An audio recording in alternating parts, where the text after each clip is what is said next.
Hey, everybody. How are you guys? Welcome to part 3 of our free virtual symposium series, Good Deeds for Special Needs. Thank you to my husband, Stephen Jordan, for his musical introduction.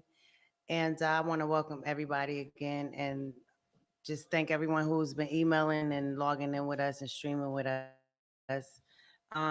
Again, as I always say, this thought came from me wanting to do something informational for everyone. Actually, some people just don't know a lot of things. No matter how much you know, there's some things you don't know. And me being a parent of a child with special needs, I had to start figuring out how to navigate that world. And there were a lot of things that I didn't know, and still many things that I don't know. But as I learned, I felt that I could use my platform to help other people learn as well, which is why we're here and giving you this free game. I don't want to talk too much tonight because the whole point of this was to do an IEP question session. I know that there have been a lot of people that have logged in and had questions that we didn't get to on the live stream, didn't get to answer. I did put up a Q&A thing on the Writers Room Incorporated website for questions, but as we do the symposium, I'm learning a lot as well. So tonight I wanted to dedicate more time to the questions. So I'm trying my best to not do as much conversing and keep it to the Q&A. Other than the fact that I'm so happy that you know, I've gotten and so has all the other panelists and guests that we've had. We've gotten a lot of feedback from people that are happy that we're offering information. Um, Hopefully, this is going to help us all kind of be able to conjoin and put different links up on our various websites to give you guys those places to go, because we're learning as well. I know that things vary from state to state, region to region, and a lot of that as well in the chat line. So just know that tonight I'm going to try, because we often try to have a topic and then questions, and some of them may not be specific to the topic, but important. And I tend to just want to go to that question that I see right there. So I'm going to try and make sure I give out everyone's info. So if you have a specific question, for those that haven't already sent in their questions previously to info at writersroom.inc, info at writersroominc.org. We'll do that every time. If you want to send in questions that we can answer live on stream, you can send them there. That is info at writersroominc.org. And also, the panelists also have their websites and various informational sources. So, oh, and one more thing. Tonight, Writers Room would like to sponsor a couple of families to get their IEP consultations. So, Malika Mitchell and Associates, as well as Dr. Zoe Bartholomew, Dr. Behave, we are going to sponsor a IEP consultation for a family with each of them. So I will, when they come on, they can tell you their criteria for that, but I wanted to announce that as well. Um, who I need to shout out? Because I always forget some people. But maybe I won't forget this time, because I'm going to do it now. Thanks to Lark, who is my social media manager, who has been very, very diligent in helping me with many things, Faith Evans, but specifically for this symposium series, and kind of helping me to figure out a way to invite everyone and make it for free, because that was my whole goal, to not really, think times are hard right now for everybody. So I just think it's really great to be able to say, hey, I want to tell y'all this, and this is a way for me to do that. Some people might be mad at it. Some people may take opposition, but I am blessed to know that I don't care. As we move forward, thank you, God, for this platform that you have given me, and the many connections that you have given me, and just for me being me. People connect with me a lot of times because it's not just about a song or my music. It's just because I'm kind of always the same me. I try to be, at least. People happens to be our musical guest on tonight. Wow, her introduction could be very long, so let me try and sum it up. Shirley Murdoch, you guys know her. She's a seasoned R&B gospel singer, songwriter, and actress, and she's been on an amazing musical journey for the past 30 plus years. She was discovered by Roger Troutman from Zapp, and he launched her Elektra Records. She has several top 10 hits, including As We Lay. She also co-wrote iconic single Computer Love with Charlie Wilson. In the early 2000s, she was featured on albums with Bishop T.D. Jakes, including Sacred Love songs, Woman Thou Art Loosed, and The Storm Is Over, and many more. He signed her, Bishop Jakes signed her to Dexterity Sounds EMI Records, and she released her debut gospel album, Home, which was nominated for a Stella Award. Shirley is a seasoned actress. She's been in plays, Michael Matthews' Fake Friends, Tyler Perry's I Know I've Been Changed, Be Careful What You Pray For, Mama's Boy, and many more. She has over half dozen film credits and worked alongside industry powerhouses such as Billy D. Williams, Clifton Powell, Jack A. Harry, Robin Givens, and several more. She's appeared on Bobby Jones' Lift Every Voice. See, she sang with the National Symphony Orchestra. She sang with me actually at Madison Square Garden, which is a part of our story, which I'll let her tell. She received a Lifetime Achievement Award from President Barack Obama. She has had nothing short of a groundbreaking career. She is co-pastor right now of prayingforyou.org alongside her husband, senior pastor Dale Anthony DeGrow. He's so nice, and continues to uplift the community through prison ministry and youth mentorship. Guys, please welcome this beautiful, beautiful soul, and she has become a friend of mine over the years, the legendary Miss Shirley Murdoch. She's going to lead us in prayer and follow with a performance thereafter. Hey! Hey, girl, how are you? I see your records in the back. Listen, girl, I'm so honored to be here with you tonight. You're doing such a wonderful work, and it is ministry. Many times when people think about ministry, they think about somebody standing behind a pulpit. Ministry is service and it's help, and you are helping people, to get information. Information is power, and so everybody's coming together. Listen, because you cannot fix what you can't face. So, Mhm. I just think it's a wonderful thing that you're doing, and I love you so much. We go way back. I remember singing with you at Madison Square Gardens. I came out and I sung "It's Morning." I sung "As We Lay" with you, Yes, you and we did. had a wonderful time. And we've been friends for years and years and years. Just encouraging each other, to just stay strong, and even in our relationship with God, when a lot of people thought because you sing R&B, you don't know God, and that could be so far from the truth.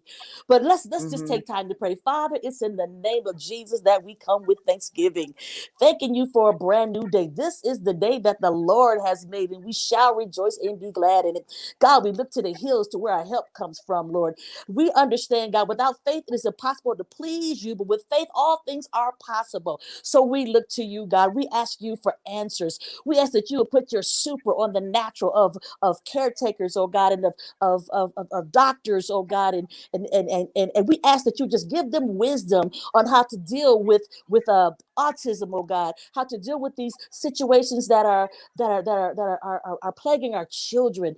God, you said, bring the children unto you and forbid them not, for such is the kingdom of heaven. So, God, we pray, God, in the name of Jesus, that you would just release your peace in the room, God. No matter where people are watching, whether it's Facebook, whether it's YouTube, whatever, God, we just ask that your spirit, we invoke your spirit. We pray, God, that you would just open up the hearts of people and we just want you to just let there be unity here today, oh God. Let information go forth. Let healing go forth. Let deliverance go forth, Lord, in the name of Jesus. Let somebody walk away in better condition than when they came. Let them go away uplifted, oh God, knowing that you're able to do all things, exceeding abundantly above all we could ever ask or think. It's in the mighty and the matchless name of Jesus we pray. Let everybody say, or you can even type in amen. Amen. Amen. Thank you so much, beautiful. Thank you. Thank you.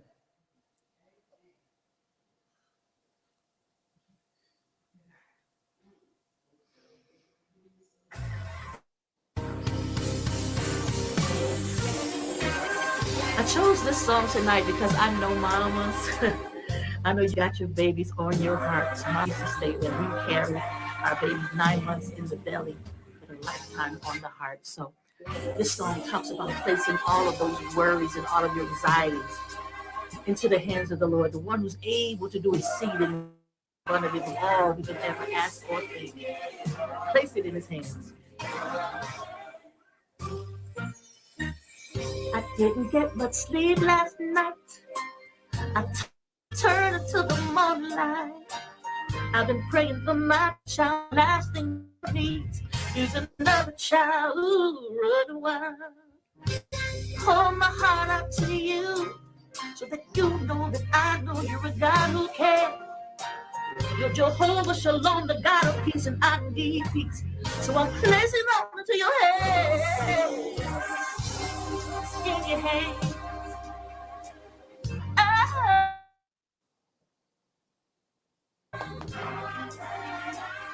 Lord, I've done all that I can for my mama. Just in your hands.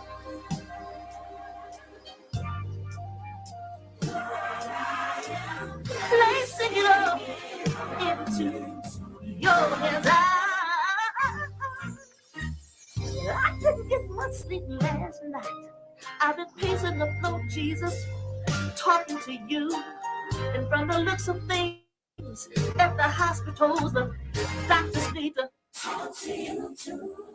So I pour my heart out to you, so that you know that I know you're a God who can. You're Jehovah Rapha, the God who heals. So here right now, I'm placing it all in your hands. Whoa, yeah, yeah, yeah, yeah, yeah, yeah, Lord, I've done everything I know how to do. So I'm turning it over, turning it over. Yeah. It's in your hands, in your hands, in your hands. Placing it all into your hands. No matter what it is, I want you to know that there's nothing too hard for God. You see, He's a healer. He's a mind regulator. He's a heart fixer. Whatever you need, if you just turn it over to the Lord, He will give you in exchange. He'll give you peace. He'll give you joy. I'm talking to you tonight. Just say, it's in your hands. Come on, somebody. It's in your hands. Placing it all in your hands. Whatever you need to say, it's in your hands. It's in your hands. It's in your hands. Love, place it all into your hands. It's in your hands. It's in your hands. It's in your hands. There's nothing too big for you, Lord.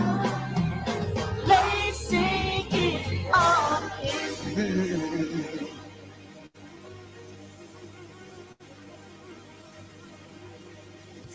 Your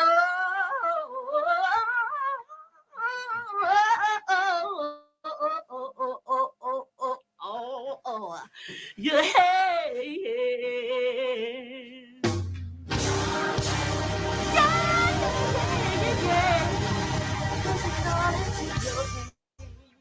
Yes.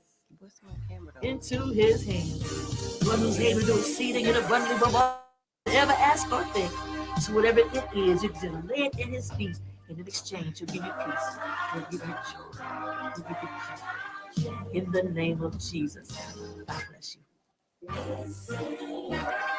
Yes, He will. Oh, yes, He will. Just place it to His hands. Thank you so much. Shirley, thank you, thank you. I thank you for your daily text of scriptures. I don't, people don't know that, but it's not like that. But every day I get a scriptural text and a very encouraging word from the Shirley Murdoch. And I appreciate you. You minister to me even through a text. So I really appreciate you for being a part of what we're doing. And may God continue to bless you and your husband, Dale, and your family.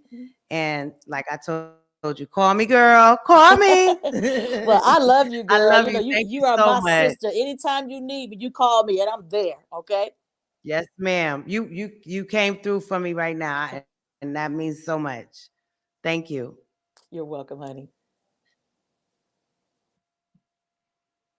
She didn't tell the story about how she just reminded me. She said, when I first met you, someone had you, someone that knew you that knew me and called me on the phone, and you was like, and we started talking about God and being in the industry, and she said, it's so nice to talk to somebody that knows the Lord in this industry. And I said that to you, Shirley Murdoch.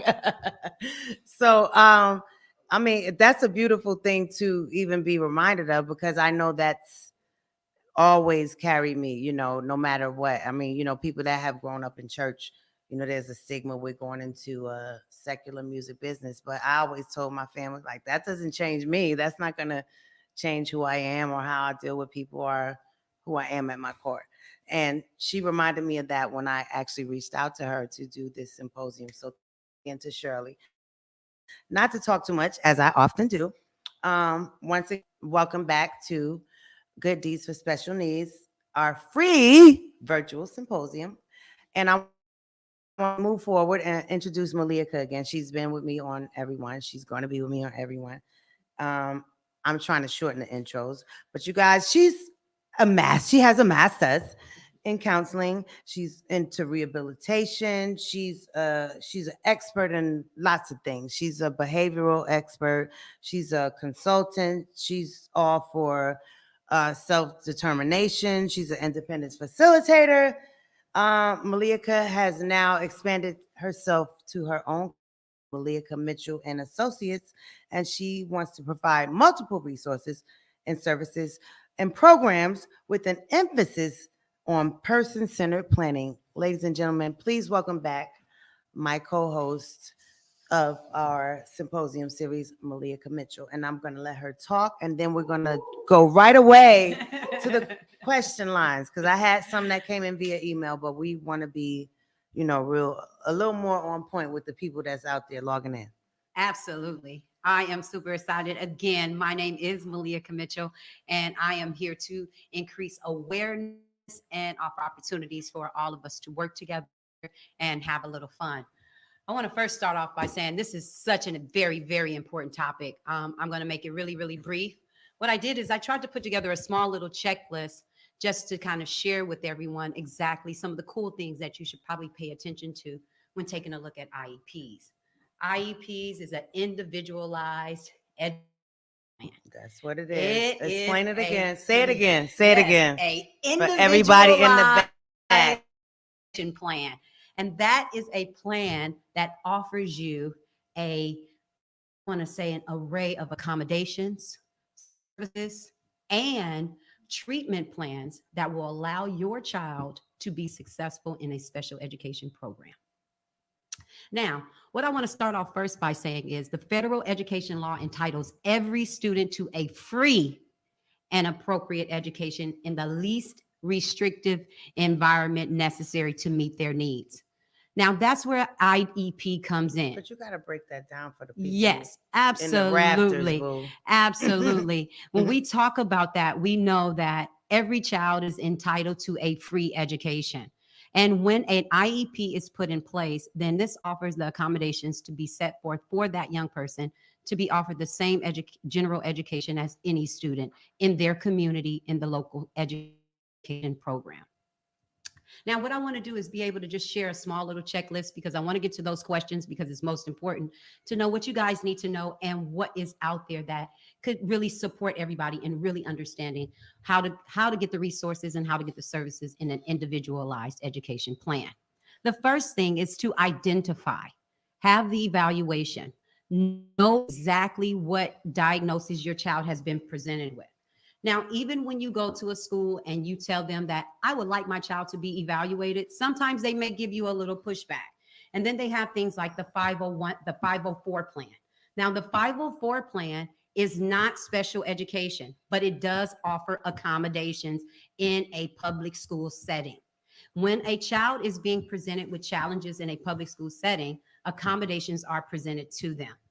Now, what a parent would want to do next is to observe and study their child. Get to know your child. Know the behaviors of your child. Know the actions of your child. Understand the disability that has been labeled on your child.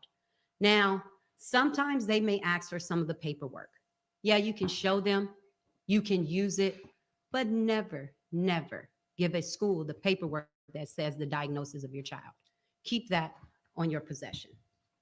Can I? Yes. I need to interject for a second Yes. because I mean, and I've said this from our first episode. I am so not a. I mean, I'm a very intelligent woman, but some things if you're not in that lane, you don't know that lingo. Yeah. And I know that for years because you're like an IEP, and you said it is an individualized educational plan for your child. However, if you don't really break that down and you don't know what that entails, you don't know that means that your child should be treated as the individual that they are. And this plan is in place for them. Absolutely. And so in that particular IEP meeting, that I know in my mind that was all treated differently than what actually, that means really that this is what they're saying your child is eligible for, should have, whatever. You can dispute that if and if you do, and hopefully you'll get those things. But either way, it's also there's funding involved in all of that. Absolutely. So I'm sorry to keep it real, but at the end of the day, that means that's the money paper. Absolutely. I thought it was a parent-teacher conference. Absolutely. I said this from the first episode, even though it wasn't about IEPs. But that's how I even got into this world of trying to be more knowledgeable and navigate, because I have to navigate it. We have to. right. If this Right. this is our responsibility Yeah. to deal with this and figure it out for Ryder, and you for your child or family member or whoever you're taking care of. But I thought it was just, I'm going in here and they're telling me he's doing great at these things. I didn't realize that, well, first and foremost, I did know. What I did realize is I don't know what the hell it says. Right. And I'm right. I'm sorry to right. go It's a up, lot to take but in. I did not know what it said. But if they're telling me this, that, and the third, and on top of that, I didn't realize that this is really like how this funding is coming for my son to get all these things. And then I realized he's really not getting all these things. Right. Okay, so I'm gonna stop talking. We're gonna go back. Right. Go ahead, Malika. Right. Sorry. And that's the most important part. And that's why I say, even though you don't understand, that's one of the steps. So you prepare, you observe, and you plan. And what I did is I tried to really put this in simple forms. I said, these are the two most important things to do. One is to hunt and gather. Go do your school observations. Go take a look at what the school is offering your child. Go take a look to see what behaviors are being presented to your child when they're at school. What on at school? How is your child behaving at school? What are some of the services that are available? What are they doing in those services? Are they offering meaningful growth for your child? Know that. Remember, the first mistake is not planning. Plan properly. Really know what's going on with your child. Try to make as many appointments as you can. Try to observe as many interactions as you can. This is where I get a little Howard Stern. And this is why we always go, because I've been through this too. What if they tell you, and I know they have a lot of there's this little thing where you can't just pop up and da da da. I popped up before and I saw some things that I didn't like. Yes, absolutely. But you go do that's great to do that. But what about the parent that is going by what they told them? You have to schedule this with us. And I did that for a while too. But then I decided to pop up like toast. Yeah. You have to abide no by butter. The rules. And you have to do what you know is best for your child. I do think that those quiet visits are very important, where you kind of show up to check on your child. I think any parent should do that. They cannot stop you from coming on campus just to see how your child is doing. You can come schedule a lunch date with your child, but I do think it's very important to get on that campus to know exactly what your child is up to. Read it again, and read it again. Read those IEPs. Know exactly what is on it. Make notes, color it up. Find out if you have any questions about anything, make arrows, ask yourself that. Ask questions to the people that are part of the team. Talk to the teacher. You want to make sure that you have notes about the evaluations, the test scores, any issues that you may have in regards to an IEP and a program. You want to make sure that you put all those notes down. Now, one thing I want to look at, number 5, is very important, is the 5 W's. Now, there was a guy named Pete Wright back in 2009 that was an attorney, where he represented children with special needs, and he fought for the rights of those children. Now, one of the 5 W's, what he said is, what do you want? What does the school want? What actions do you want? How motivated are you? So I want everybody to take those 5 pointers, put them all together, prepare, look at that, and I'm going to review them for you really quick before I have to go. You want to identify, evaluate, observe, and study. You want to make sure that you read it, and read it again. Make all your notes. Make sure. Can I again interject? Of course, as you should. And can't. I mean, not even if you can't read it, not trying to be funny, but for whatever reason, cannot read it, or even don't comprehend it. Because I'm a very good reader, but I don't know what the heck that stuff meant. Yes. If you don't understand it, then you should try to. Well, You what gotta you do, ask you got somebody. some key You gotta look it takeaways. up. It's Google. I had a good encyclopedia set back in the day when I did all my book reports and my social history. But I'm saying we got it easier now. Yes, we got it a lot absolutely. easier. Google. Yes. Yes. Combination.org. And key things to remember, though, these are key takeaways. You can always invite another professional to come to an IEP meeting. Mm-hmm. We can go back to the very beginning when we had our first symposium and we talked about creating a team. Make sure you remember those things. You can learn a lot by listening. Listen, make sure you gather all the information that you need. And remember, the more you listen, the smarter you will become. Take the time to know that you are the most important person in your child's life and you can really make it happen. So you know your child better. Remember, if it wasn't written down, it was never said. If it wasn't recorded, then you can't use it. So I encourage you guys, make sure you get that pen and paper out. Make sure you have your notes, do your research, and really, really support your child. Now, let's talk about it. Okay. Well, I'm gonna say as an intelligent layman adjunct of all of these things. Oh, y'all like my words, don't you? Ow. Anyway, I understand these things from the perspective of the layman, regardless to my career, and success and tax bracket. We've had to navigate these things on the level of everyone else, other than the fact that, okay, yeah, maybe sometimes I could say I'm gonna hire you outside to do this, but that's a blessing. Nonetheless, it's really real in the field. Like it's not like we don't constantly have to figure out things, how to go through these things we have to deal with having a child on the autism spectrum. And I know that there are people out there with loved ones, family members that have different special needs. So once again, this is why this is all important. I didn't want to cut Malika off, but I saw some questions, which was the whole point of trying to not talk so much, but we may go over time, it's all good. I wanted to go to some of the questions. And thanks to everybody who did take their time to stream with us tonight and to also send their questions in. But one question I saw that stood out is from Dawn Boone. She's from New Jersey.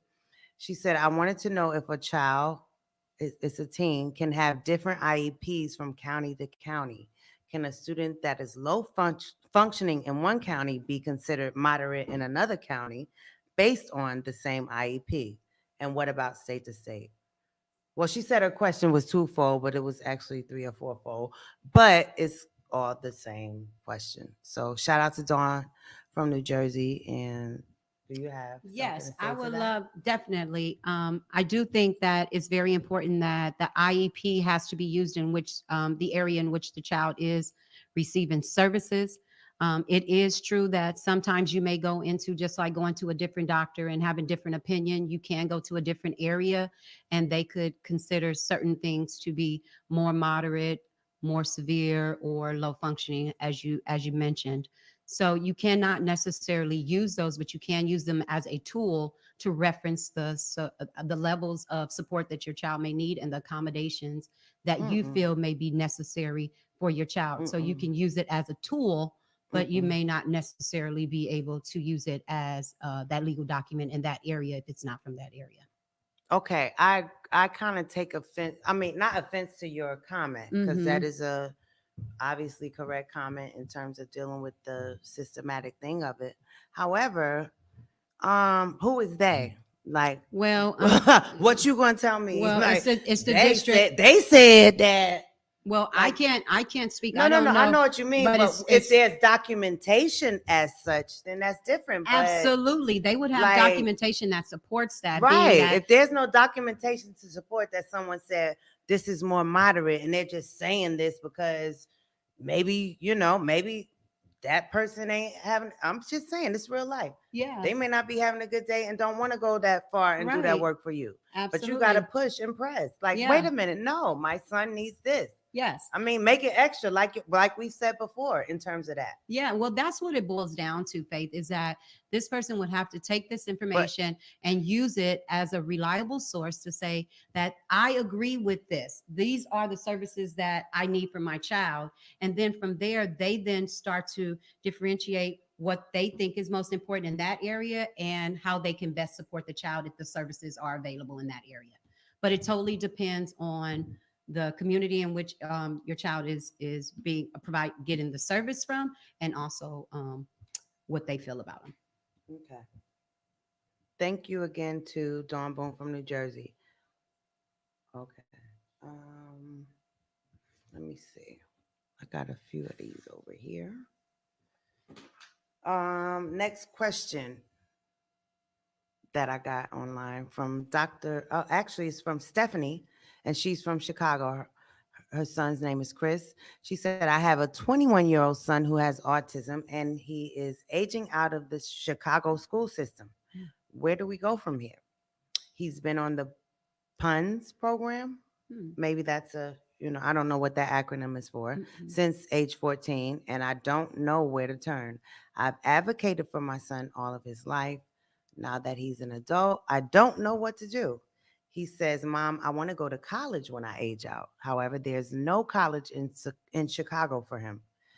If someone could please point us in the right direction, I would be so grateful.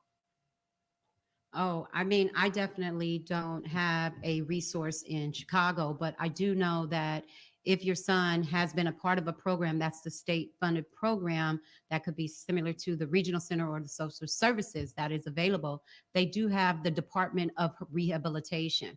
And with the Department of Rehabilitation, it does offer an individual support that will be able to access things like post education, secondary education, which will allow them to be able to get some college support as far as on a college campus and access some of the core courses.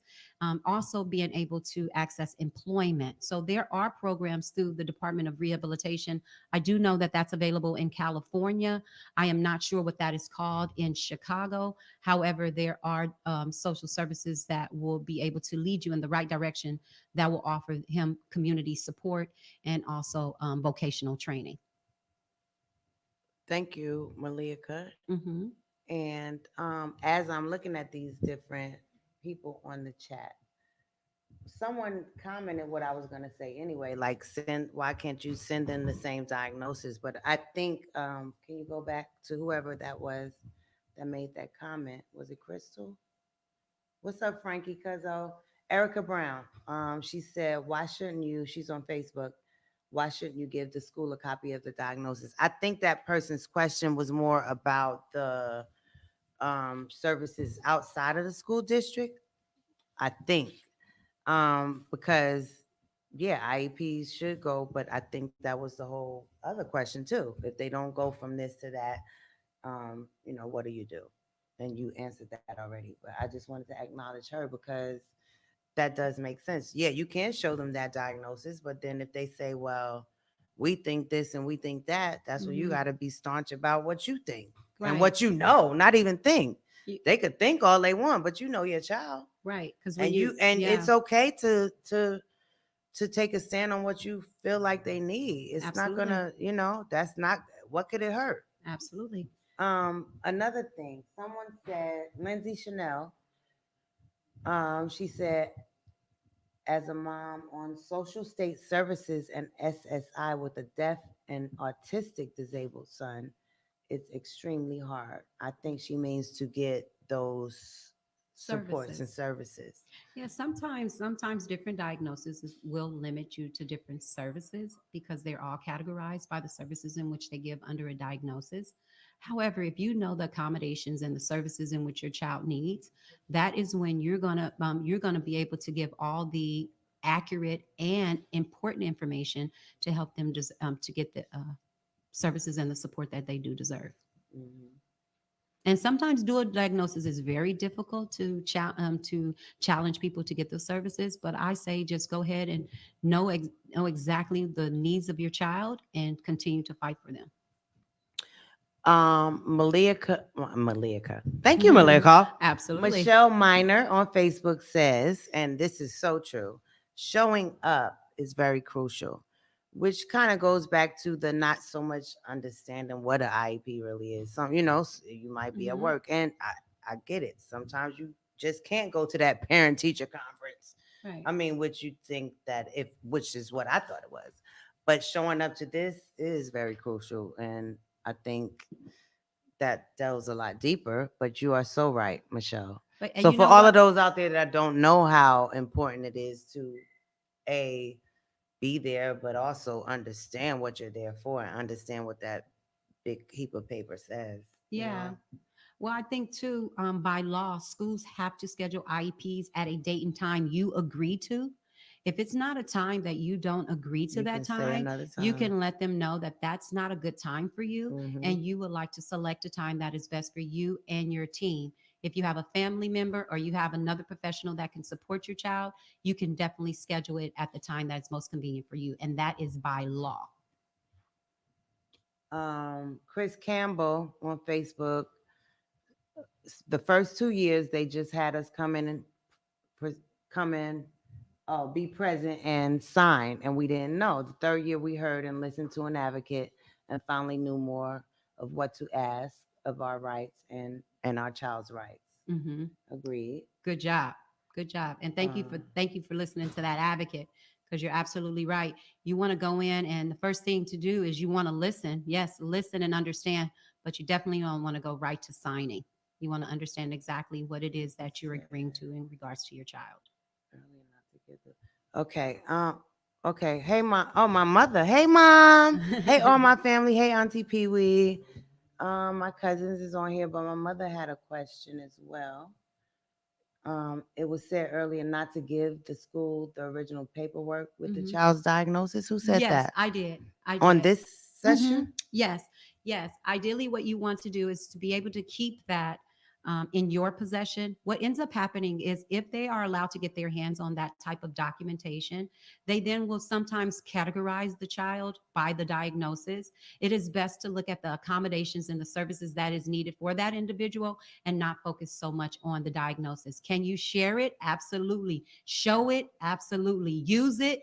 Yes, but keep it in your possession So what do you mean? just because you keep that as a way of to Well, when you keep it say as your own. share it, how can you mean Share it. You don't can give have it it to at a them via meeting. email, but let Mm-mm. them see it? Yes, they can see it. Bam. If you're at Boom, bam, and if bow. you're at a meeting and you would like to show them proof that your child has received that diagnosis in order to receive a service, absolutely, please let them see it. But you do not have to physically give them a copy of that. That is for your that's for your use only and to keep that in your archives. Sometimes what happens is it creates an opportunity for people to segregate or to put a certain stigma on your child. So it's best to keep that in your possession and share it with the individuals, which means by let them see it as proof to understand that they do receive those services as a proof of that, because you have to have proof of the diagnosis in order to receive the services through special education for those accommodations and things of that nature. Oh, okay. I saw a couple of things I need to comment on. I'm sorry. I'm trying to be better at this, y'all. So I'm over here with my right arm and I'm left-handed. So. um, Montrell. Hey, Montrell. Oh, this is one of my good faithfuls. And he actually recently he texted me and said he works at a school that he didn't realize were for special needs kids, and it's called Okay. Duran Academy in Woodbury, New Jersey. Oh, So okay. I'm not sure of how the criteria, what the criteria is, but shout out to whoever established that school and wants to care Yeah. for special needs kids.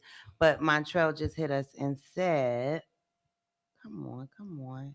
Can the he said I can the IEP be changed as needed, or is it a once a year?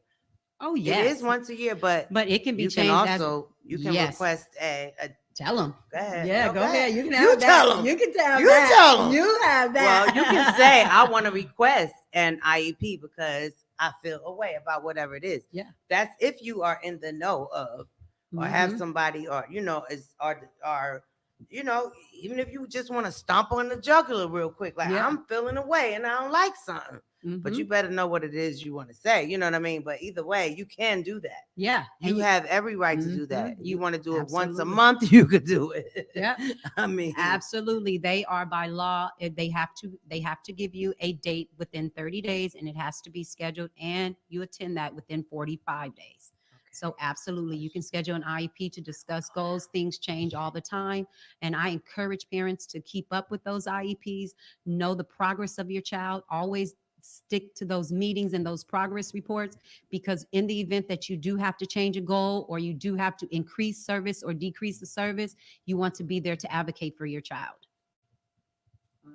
thank you, Malika. Thank you, Absolutely. Montrell. Wow, this is a good one because it's on that Shayna Shayna Kate. Shayna Cato. I Mhm. think that's her name. Changes in IEPs are expected because your children are constantly growing and learning. I want to see my child's IEP change more often than not, and can be affected by the diligence of the providers. Okay, great point, and actual and factual.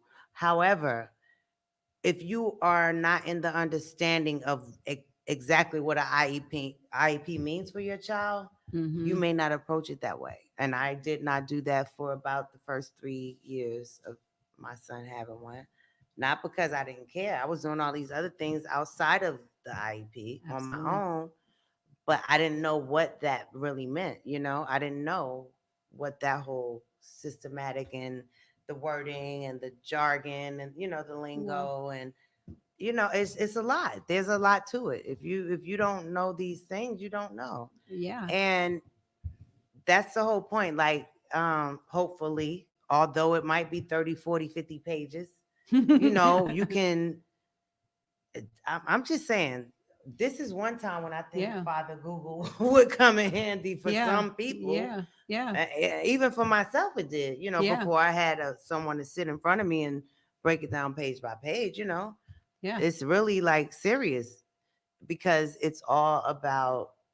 I don't want to make it about like it's a shmoney scheme, but I'm Well. just saying it's about the shmoney on a lot of levels, and not that hey, people be acting like it's they coming out of their wallet. Like, Right. sir, Right. this is Right. here from the Right. government for my child. Right. Why you acting Right. like anyway, I'm sorry. We're gonna go back to the questions. Michelle Miner, shout out to you. Uh, Sharana Ford, shout out to you. Shirley Murdoch said, look him in the eye and tell him, how would you proceed if this was your child? That's what you do. How about that? Absolutely. Look them in the eye and ask them, how would you proceed? How would you feel? What would you Absolutely. do? What would you tell me to Absolutely. do? That Yes. part right there. Yes. But some people don't compartmentalize that I'm a person, I'm a parent thing Uh-huh. from this is just my systematic way of doing things Well, for my job, or I can't say they don't. I don't know. well, it unfortunately what ends up happening is a lot of times is if you don't know, you kind of fall victim to situations because you don't know. So providers that may not have the education, or people that may be about the shmoney, Right. they are not willing to give that information that is going to help you, to enlighten you, to empower you to take your child to the next level. And what ends up happening is some parents, what I get more often than none, is that they get this document and they don't know what to do next. They just wait for the next year, thinking that they have to take this document, accept whatever the school says, and hope that their child grows and really benefits from the service. But we are here to tell you today that you know your child better than anyone. If you see that your child is getting better at something, take a look at that IEP and make sure that they're working to get better and heighten those standards and say, I have an expectation for my child. It does not have anything to do with the services in which they think you should have. No, you say, these are the services that I think will benefit my child in the environment and how he learns. So I think it's very important that parents make sure that you are confident enough. And sometimes you got to practice. Go in the mirror and just practice on talking about your child. Work on it. Thank you, Malika. Again. Absolutely. Okay, I know we're like probably 2 minutes over time, but I saw two more things I want to comment on. Kiana Lee, she said, "Hey, ladies, do you have any information on how to deal with regional center?" Obviously, she's in California, right? Mm-hmm. Or is there other? There's other places that have Okay. regional centers, but regional centers all the same. Well, Kiana, wherever you are, Mhm. to get service for adults who've timed out during these coronavirus times. My son is 23, and his needs are greater now. Oh, absolutely. There's tons of information that I could definitely share. If you could be so kind to go ahead and share your email address, you can go ahead and email Malika at Malika Mitchell and Associates at gmail.com. I will definitely, if you're in California, be able to share this information with you because your son is at a great age where there are resources out there, whether virtually or one-to-one support, there are services out there for him. Um, and in all fairness, I just would like to acknowledge CJ James on Facebook. And CJ's comment is that elected officials will never do shit for special needs kids because they don't care about them. Because in their eyes, their kids are perfect, and autistic kids are nothing but kids that don't deserve to be in this world. Well, wow.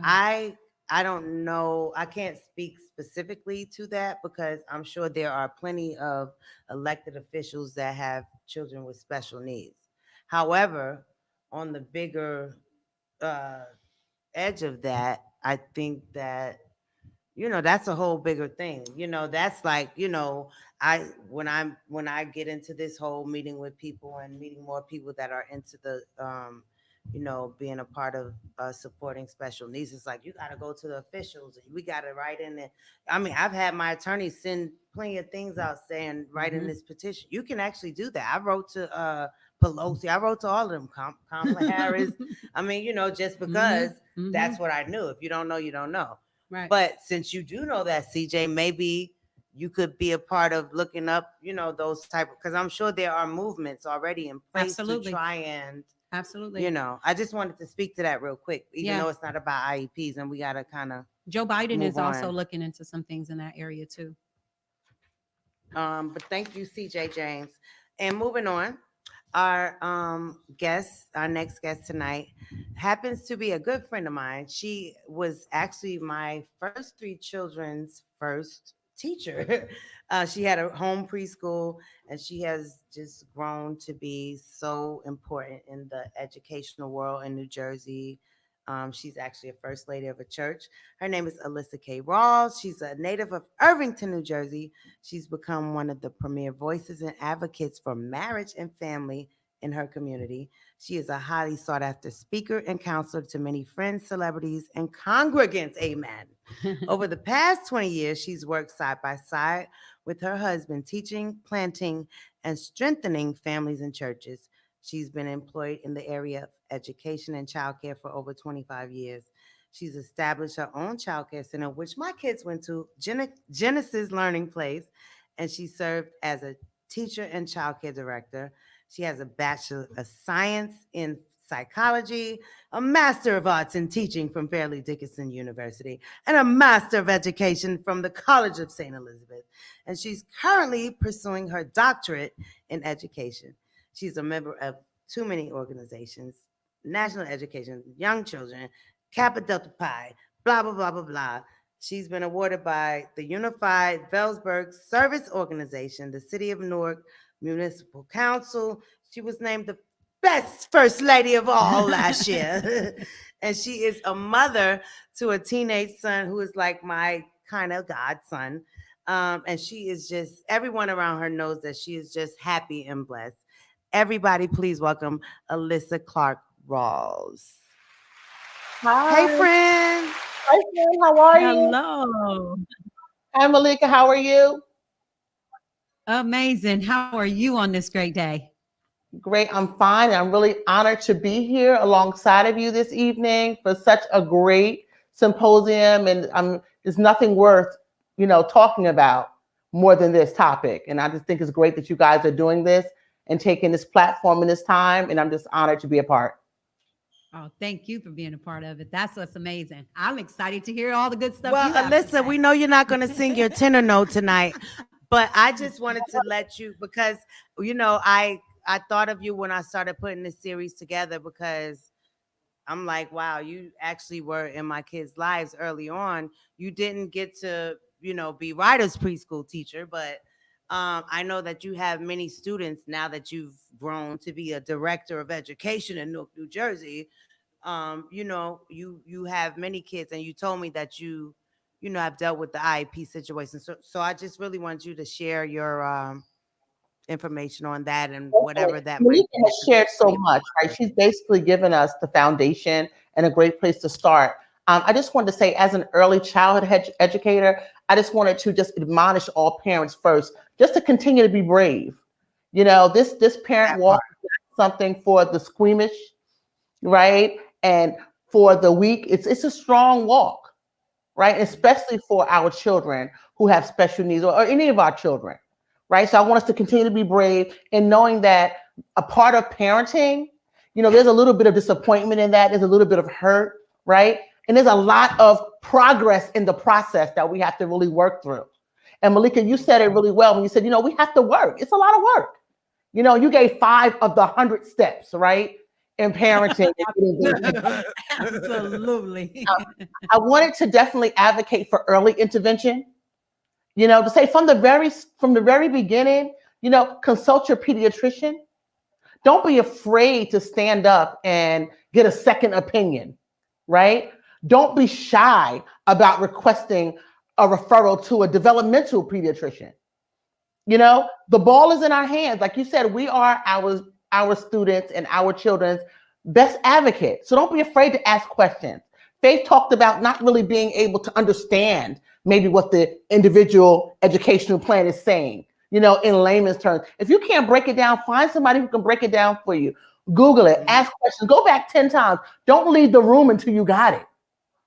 It doesn't matter if the bell rings and the buses pull up. You stay right there till you get it. Because after you leave that room, it's on you to make sure that all these things and all the steps are being followed. And I think that's what happens to a lot of parents. We just don't know. And because we don't know.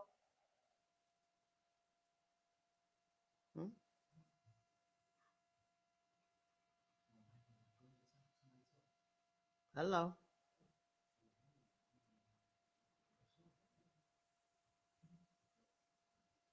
Hello. Hold on. Hold on. Hold on. Hold on. Hold on. Hold on. But she can't hear me either. Yes, you can. She sees something. Can you hear me? I can hear you. Can you hear me? I'm sorry. Okay, you're back. Something happened for a quick minute, but you was really talking good. I'm like, what happened? I can't hear her no more. Be like, wait a minute. I was following you with my hands. Like, why?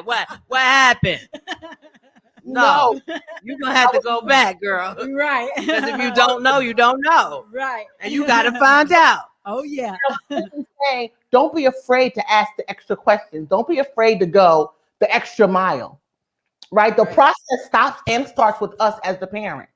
So if you don't understand something, don't be afraid to ask those questions over and over again until you get it. Don't go to the next step until you realize the step where you're at, that you've done all that you can do, right? Because our students, our children need us to make sure that everything is completed to a successful place, right? We also want to make sure that we have the medical history in place. Yep. Right? Get your documentation together. Whether you're whether you're giving your children immunization or not, right? Whether or not you have decided I'm going to take this shot or not, make sure you have all those documents together because all of that builds a history. It's almost like a resume from the very beginning. Have your paperwork together. I will say, time. I'm sorry Right? to cut you off, but yeah, you got to have that documentation, but you also have to be in the know enough to not let that documentation define your child's, you know what I mean? Like sometimes Yeah. that'll build a, God, you can A say it. Come reputation. on, say it. Yeah. Come Yeah. on, say it What for it me. is Say a it lot of, for a me. lot, a lot of times. Hey, I think what she's saying I'm is not saying you're a lot wrong. of times You need that for certain a lot of times that situations. paperwork, when we talk about especially medical or even the IEPs, Right. sometimes it can If they wrongfully trying to use it against you, they will. identify a child. And I think that's what Faith is really pushing towards, is saying that sometimes that very paperwork that you gather that maybe you don't even know is a false representation of your child. Now you're trying Like to it may get be that accurate in information, some senses, but but in what they're trying I'm not to saying slight that you you on have with to take the the child, documentation and give it it's to a someone else. I'm saying that you double-edged need sword. to have. What I'm saying is you need to have all the documentation about You your need child. to have it, but you Right. need to know I'm how to not use saying it you as have to take well. this and give it to You got to anyone. know how to use it as well. Right. I'm saying everything that's going on with your child, you need to gather But the those first part is having it. yourself. This is what you'll say to me. The first part is having it, friend. But Faye, do you have it? The first part is You having need it. to have all your documentation, all your paperwork. Did you Because copy it? Did you print it out? right, we run into incidents where we have parents who don't recall or they don't know. Right, Or they've right, forgotten. Right? And they say one thing, but that's actually not the truth because it's something else. Or they dropped the ball one place and didn't go back and pick it up, but now they're at the table and they're starting with level F when you forgot that you were at F already. You have to go somewhere else. So paperwork and documentation is important, whether you're keeping it for yourself or sharing it. You have to have the whole story before you walk in to present your case. thank you so much for saying that. You I'm are sorry. absolutely correct. I said, thank you for saying that. I think a lot of times we have parents that, have these documentations and they don't understand the value in that, because you may, a teacher could be trying to teach your child something, and it could be something as simple as in the medical paperwork, it said that your child was hard of hearing in the left ear. Exactly. And going to school, they're not working towards those things to be able to support your child, because they're more focused on maybe the behavior challenges instead of trying to support that child with their hearing delay. So I totally agree with you, because those medical papers can hold a level of weight that will allow a parent to be able to communicate effectively the supports and accommodations that a child needs. So thank you so much for saying that. That is such a key factor. Absolutely. And when you're going from, because sometimes, children change schools, right? Because whether we move or we're just not pleased from where we are, but teachers' notes. And not that you have to agree with everything in the teacher's notes, but you definitely should have them logged, right? You should have an accurate representation of everything that's happened with your student. And I find a lot of times, again, it's something that's skipped. We've skipped over a step. Like we're in third grade, but we skipped over everything that happened from pre-K to now. Right. Right? So in order to move forward, sometimes we do have to take a couple of steps back just to make sure we gather everything and put it together. And that will help us with our referrals, right? And our resources. Yes. which is part of the work. What we said is a lot of work, but hopefully, even though it's coming like da da da da da, we try not to go. We going da da da da da. Like we going a little trying to, it's a lot, but it's a good. We coming from a good place. I mean, it's just there's so much information, and like I always say, I am no expert, but I'm just trying to be as aware as I can for my child. And I know that there's so many people that haven't even had the realization that I've had, that might have children older or new kids, Right. It's just so much out there to learn. But Faith, what I'm seeing with your symposiums is that what excites me is that hopefully mothers will spark hope because of what they see you're doing, right? Yes. Okay. Hopefully you'll take them to a familiar place where they'll feel like, oh, it's okay for me to investigate a little bit more. If she can do it, I can do it. And you're giving a face. Y'all need you got to. Yes. That's what we were talking about on the phone the other day, Alyssa, is like, you like I always liken it to my first record deal. Like I don't know if I should ask questions and should I Right. say what I like and what I don't like. Mhm. Like, Yeah. well, bitch, Yeah. sorry, but this you, girl. Yeah, Like, hold yeah, on, yeah. hold on, Right. it's me. Right. So why should I not? Yeah. But it took a while to, what I mean? Who else is going to do it for Yeah. your child Yeah. or for you even? I know Yeah. you need unless you need a translator, but I Right. mean, either way, you got to have that at heart to understand and know that it's not bad for you to exercise your right as a parent. Right. That's not a bad thing. It shouldn't mess anything up for your child. They Nope. should actually be respectful of you for doing that Right. on behalf of your child. Right. You know what I mean? Because that's what you should do for your child. And as I mean, educational who leaders, else we is going to do welcome it? those parents that You want to might get support. a very, very caring teacher that's like, oh my God. Mm-hmm. But oh my God. Right. I Right. mean, I'm Right. gonna help you, but Ryder did have one of them in kindergarten. I must say, I don't remember her name, but shout out to her. She was like, I might lose my job, but I'm gonna tell you that he should be in we can't Mhm. provide for him this or that. Yeah. That's not likely that's gonna always happen. But Right. if you feel that way about your child, you do have the right, and it's not a bad thing to say, I feel like we need more, even if you don't know what that more is. Yeah. Yeah. Yeah. Yeah. Yeah. Even if you don't know, I didn't know what that more. I still Yeah. sometimes be like, what are they asking me? Well, I know I want this, but I don't know how to say what I need. Right. Like, Right. what the hell does he need? Like, Right. I know what we do all, Right. but in real life, it's Yeah. okay to ask Yeah. someone Yeah. else. I mean, Yeah. and I so appreciate the fact that you happen to be my first hair and nail client when I used to do my Chinese bob weaves. And but anyway, you ended up being a very prominent educator in Newark. And the fact that you are that, I would never be able to probably get any of my son's actual teachers on here to speak in a real Mhm. way about this, because I get it. Yeah. I get it. But I appreciate you for being willing to come on here and entertain the realness and just be who you are. And wait, hold on, there was some question. Sharing is caring, Faith. Sharing is caring.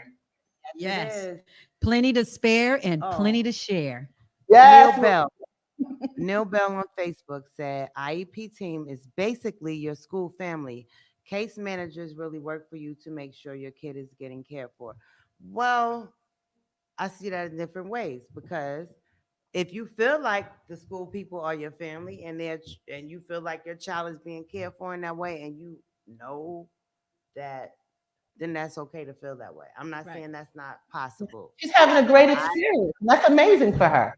That's amazing. listen, Yeah. listen. Yes. The only Yes. time I looked Yes. listen, I'm gonna be real with y'all. The only time I ever looked at my children's school people as family was when they went to her school, and when Mm, China went to the Chad school. Shout out to the Chad school in Newark, New that's so Jersey, new. because it was Yeah. very serious and it was personal Yeah. and it was no BS, and it was they knew her, they knew me, they Yeah. knew the church. I mean, you know what I'm saying? It was Yeah. all about education. However, in the real public school world, you're not going to how many if you wanted the ratio with Yeah. how many people out of 10 are going to really care. I mean, I'm just saying, even Yeah. if they're a Well, caring person, yeah. that may not it don't mean that your child is going to get that particular, so you can't depend on that specifically for your child. You got to be the biggest advocate. Uh, Back to that. Again, yeah, absolutely. You have to be the biggest advocate, because it totally depends on the school in which you put your child in too. Because if your child is at a smaller school, sometimes that IEP team is really good. They're Yeah. able to know that child. They're Mhm. able to offer out those accommodations. They're able to offer out services that may be available. But a lot of times when you're talking about a big city like California or Los Angeles is a big city, so it's hard. A lot of times, these individuals have IEP teams that have Oh, the caseload is off the roof. They are going to IEPs all day long. So it's hard for them to know children personally if they're at a big school. So a lot of times, if they're at a smaller school, you're able to create a team that will better understand your child, that will better understand you, and that will also understand the environment in which your child is growing in. So it totally just depends on the school in which your child is being supported. Right. And we would hope that most educators and most teams are trying to give that quality service, right? We would Yeah. hope Thank that you. most Yes, our we would teams hope. is getting, right? We hope that. Absolutely. Yes.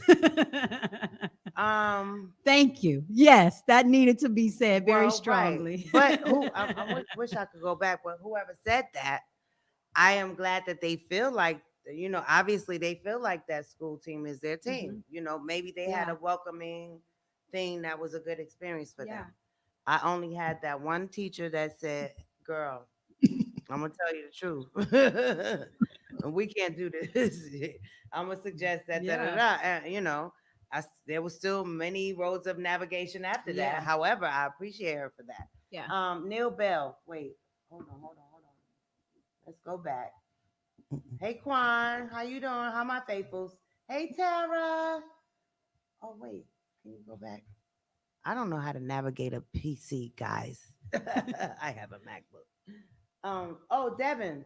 Hey, Devin. That's like Faithful. That's from Newark. He works in the school system.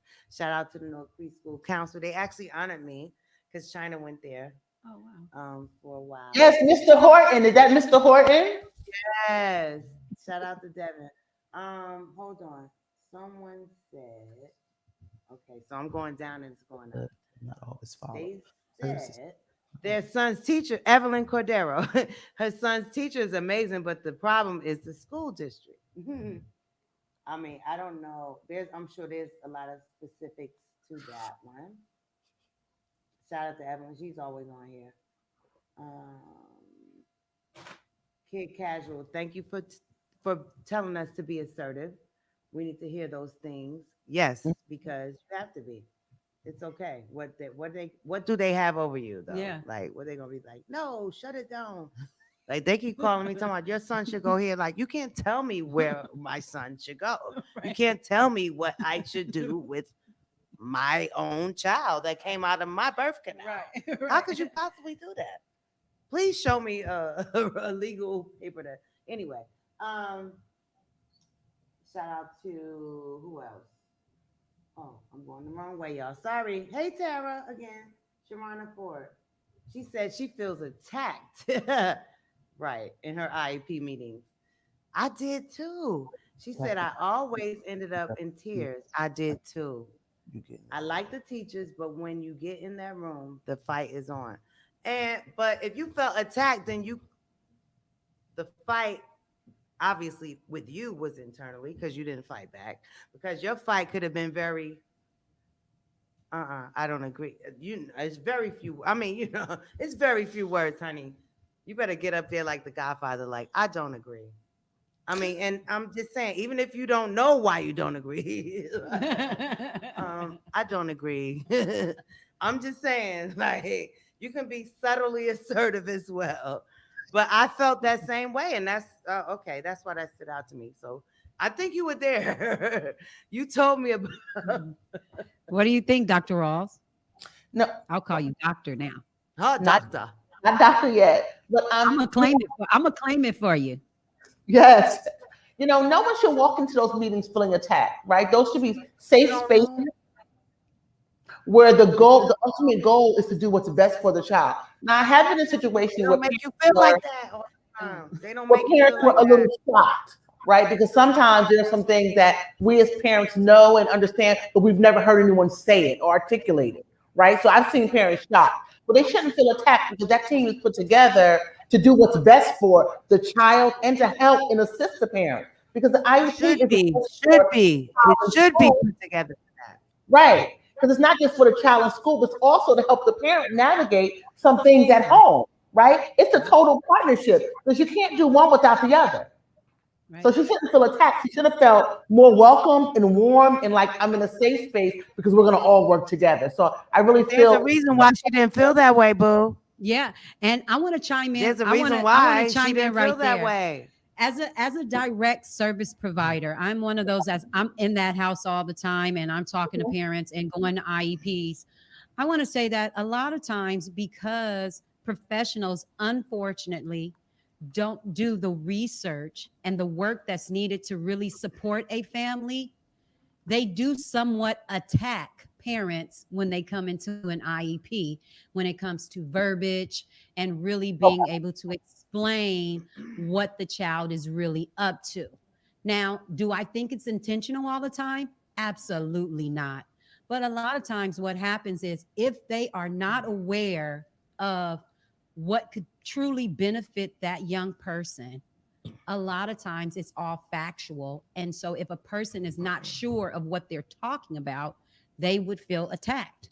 I mean, if a person is just using a lot of verbiage and saying a lot of things that may not benefit you in providing the love and support to your child, you're going to feel attacked. And so parents get really low on themselves and they start to use that word attack, which is used so often that I think is overused, but they do feel a little defeated, not knowing exactly how to fight for their child, even if they feel like they know what is best. So, Dr. Rawls, how would you assist a parent in understanding that? you Well, know, before she does, I would like to interject and say yes, that yes, my friend Alyssa Catrice, yes. let me just say something. I often think, I've talked to you throughout time, but even though you didn't have little Brian then when the other kids were in your school, but Mhm. I if you were in my if I had moved away, I know for a fact you would have been my Malika. You know what I mean? I'm like, Right. dang. Like but even still in that every educator, every caregiver, they are not of the whole, I ain't gonna say frame of mind. They could have went to school and have the Yeah. same values, but it's a different makeup. It takes a whole different type of person. Even if you're a parent, even Yeah. if you're a caregiver, an educator, it takes a whole different level of understanding, patience, Yeah. um, compassion. It really does. It does. Like, Commitment. Yeah. I ain't gonna lie to you. When we travel with Malika, people be like, "Where did you find her?" Like she's a fucking like, excuse me, first lady, like she's a robot. Like, I'm like, what do you mean? She's but I'm just saying, like, it takes a different type of person because there's not many people on that side of it. Yeah. I'm an Yeah. educator. Yeah. I am a part of the quote unquote system in terms of, but I actually do care. I actually have morals and values and care about children. Yeah. And even if someone has a child, I've had a vice principal of a special education program who told me they had a child with special needs, but still Mm. talked to me and treated me like, my child should just fall into whatever else is going on. Because I asked her this, like, do you have children? Oh, yeah, I have a child with special needs too. And then after 2 months of my son being in that school, I realized she clearly, was just a part of the systematic part of it all, and did not let her morals and values and her God fearingness and lovingness take over that part. So I applaud you for that, for even being able, no, really, because like I said before, I don't know if I could get many educators Yeah. to actually be on here and speaking the pros and cons of it. Yeah. They might speak the pros and you're saying what it should be, but that's because that's because how you operate. But I'm at the same time, everybody does not operate like that. They don't. Yeah. You said the key word, Faith, compassion, right? The key word is compassion. And a lot of times when the IEP teams are not part of your actual school building, it takes the administrator in that building, right, to come in and be a part of that meeting and kind of soften the blow or kind of bridge the gap between the two. Because sometimes you can have a parent who may not, want to hear it, or someone who's giving the information a little too harsh, right? So you need that person in the middle to kind of bring them together for the greater good, which is the child getting the support they need. And sometimes when you don't have that, I think is when a parent can feel attacked or someone can overstep. But you definitely need to be that middleman sometimes. And so sometimes I find Yes. myself in the middle of that situation, really just working to pull everything together. Yes. Yeah.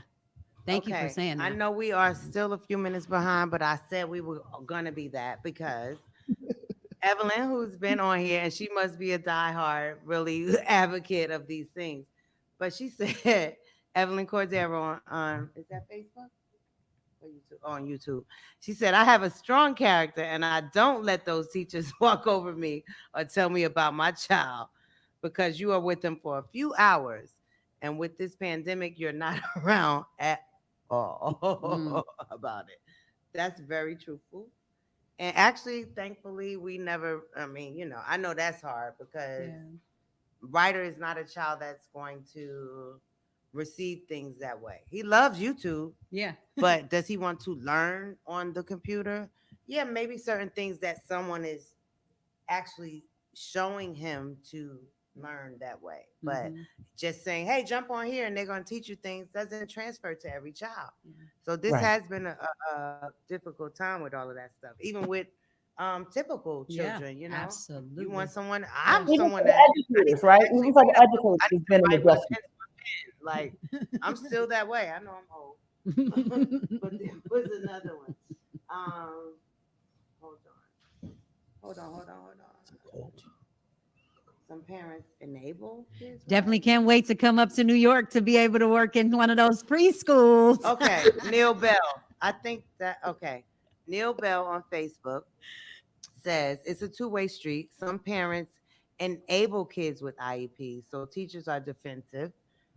But when everyone has the goal of the kids in mind, everyone wins. And then hold on.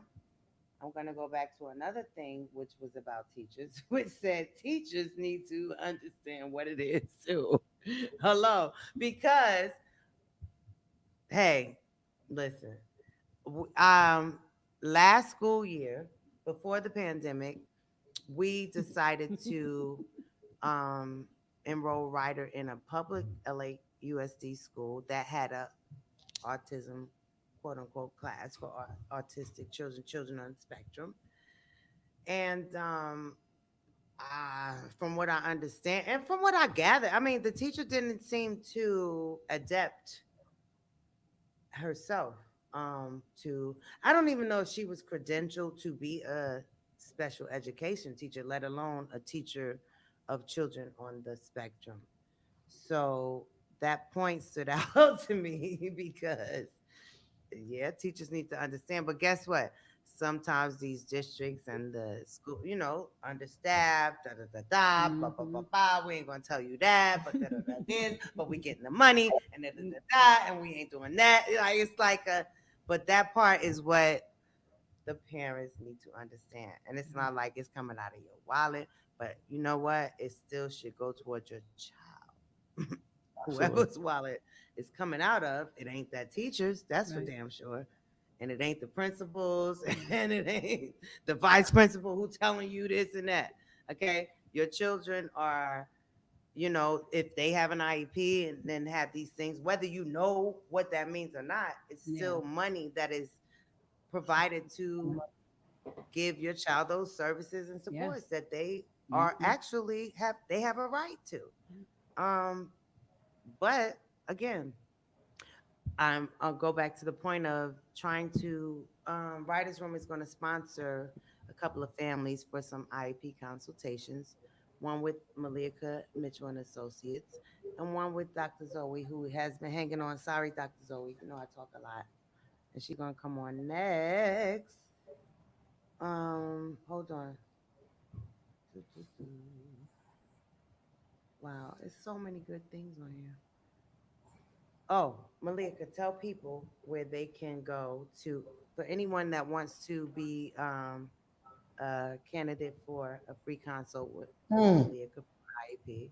Oh, absolutely. I want everyone to know that service is good.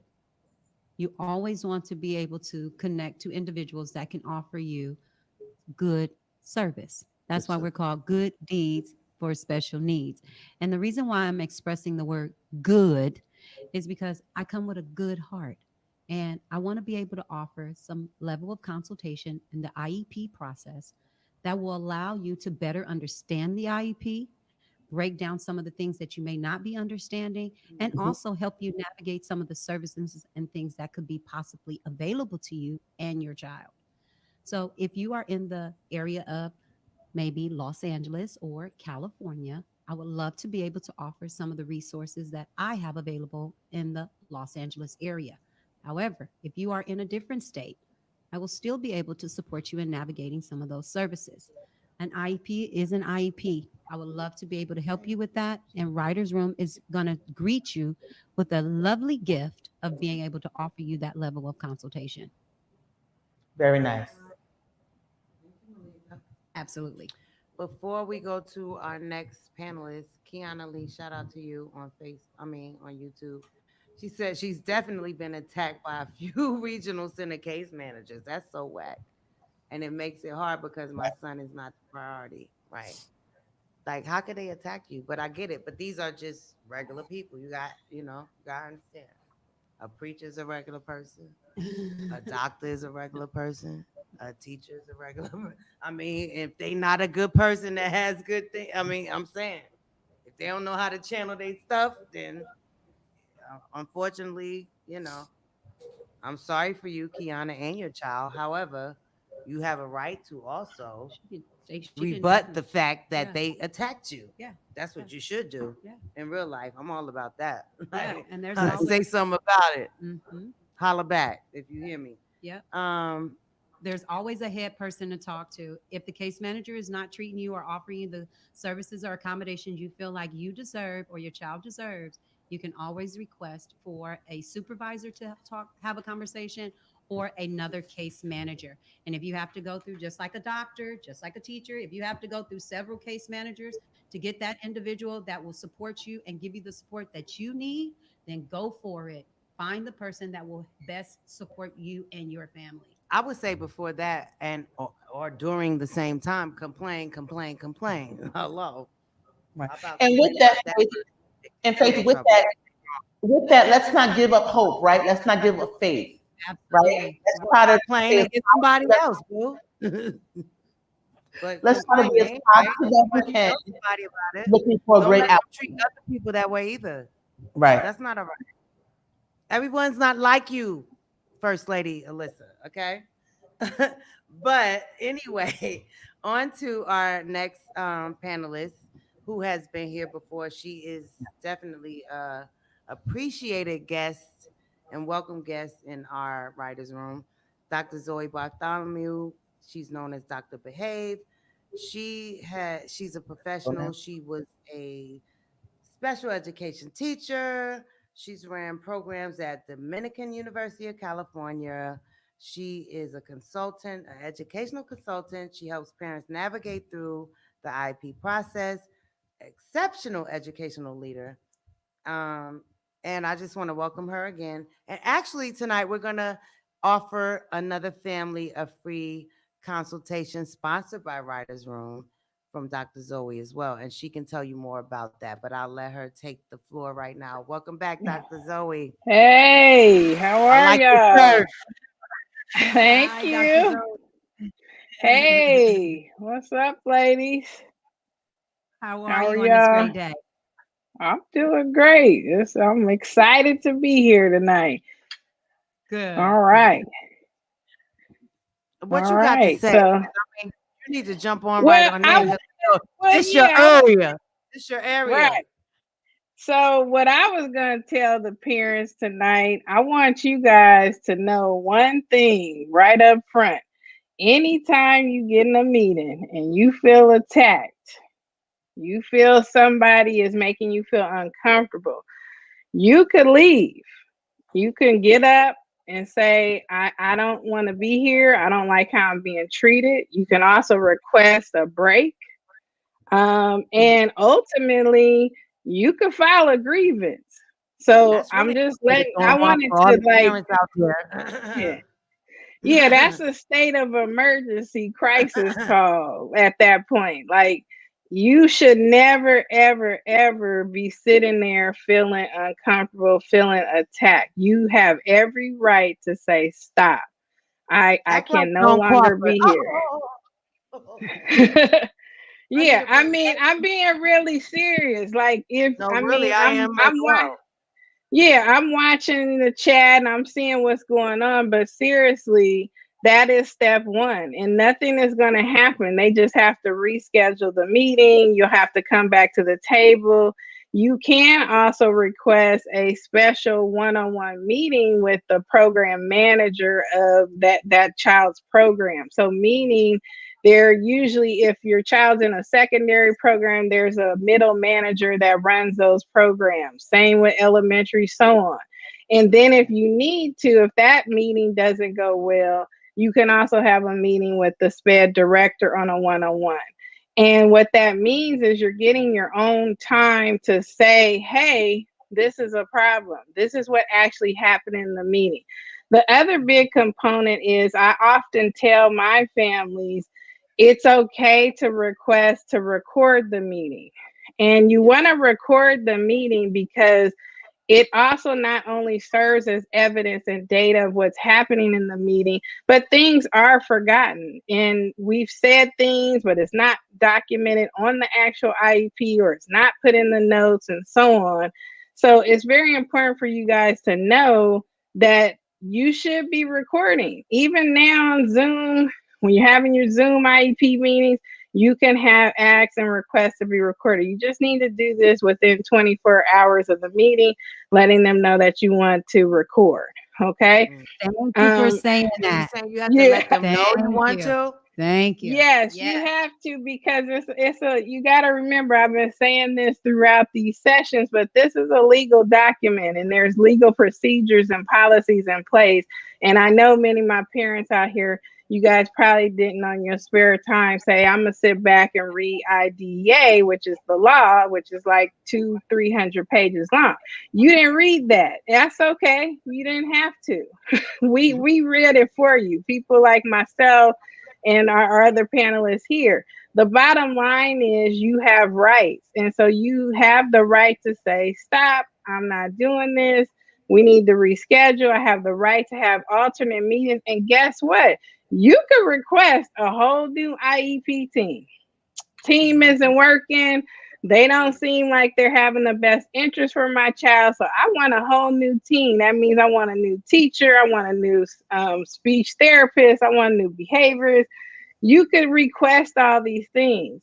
But I think sometimes parents, I know the parents that I've worked with, at times you feel a little intimidated. You're in there, you're in the hot seat. But like I said before, you shouldn't be coming by yourself to these meetings.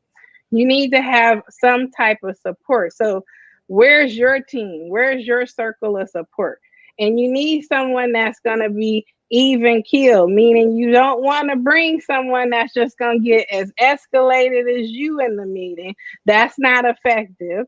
You want to have someone there who can kind of balance you out, hear what's being said, but also be willing to speak on your behalf. You have the right also to designate someone else to speak. I've been in meetings where I've sat there with the parent and I had to let the team know I'm speaking on behalf of the parent. The parent's going to be here, but they're not speaking, because that's how contentious the meeting was at that point.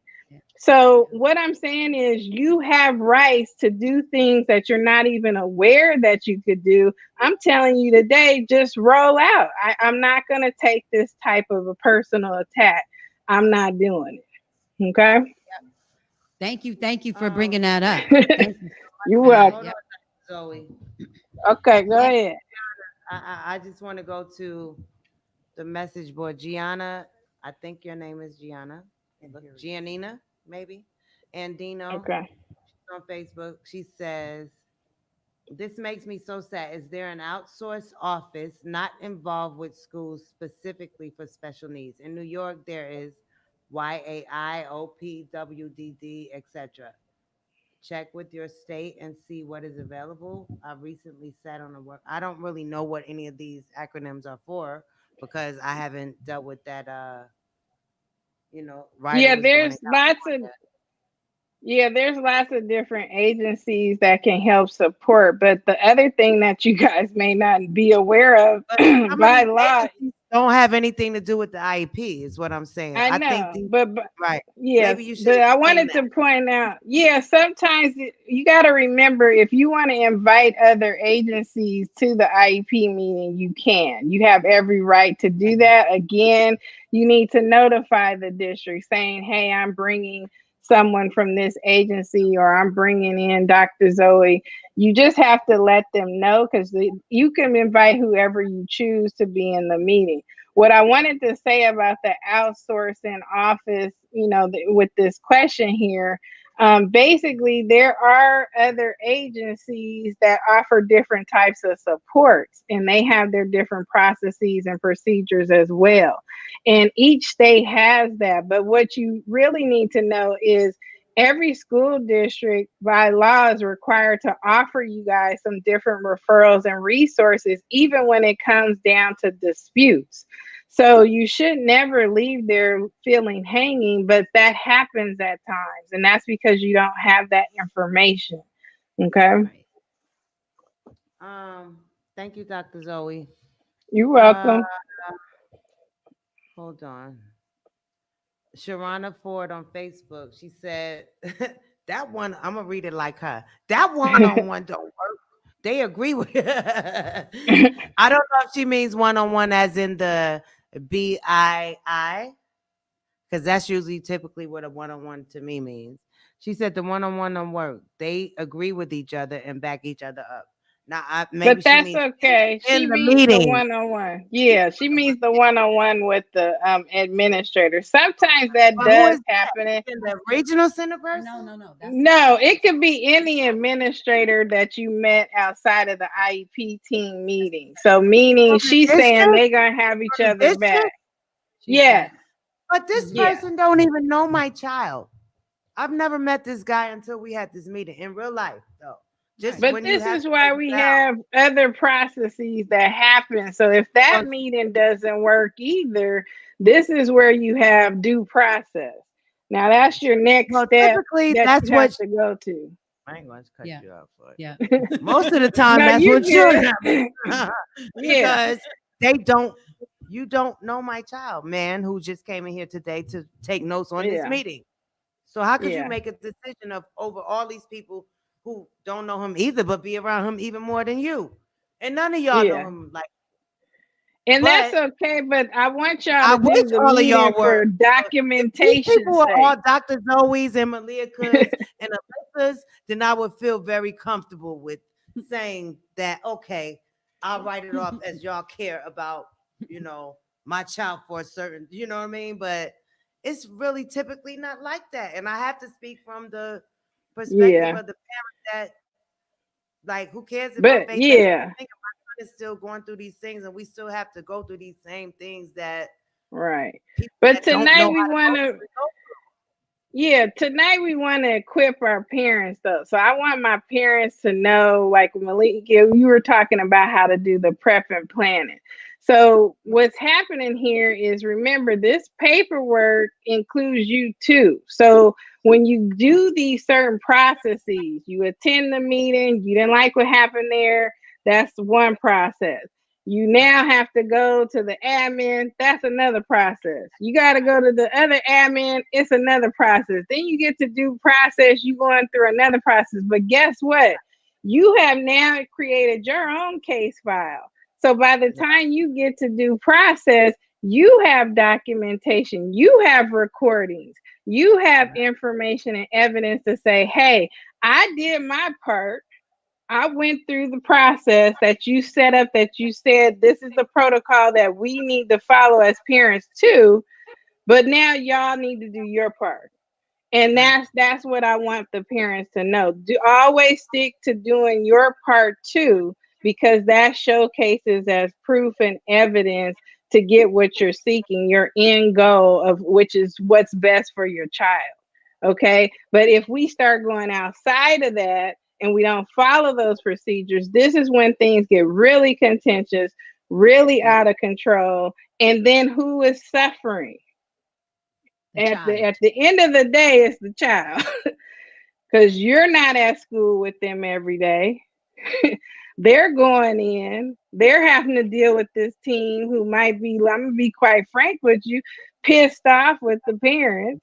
Right. And you don't want that kind of retaliation on your child, nor am I saying is that right to happen, but you want to make sure you do things right and in order too. So if you're expecting them to do that, you have to remember to do your part as well.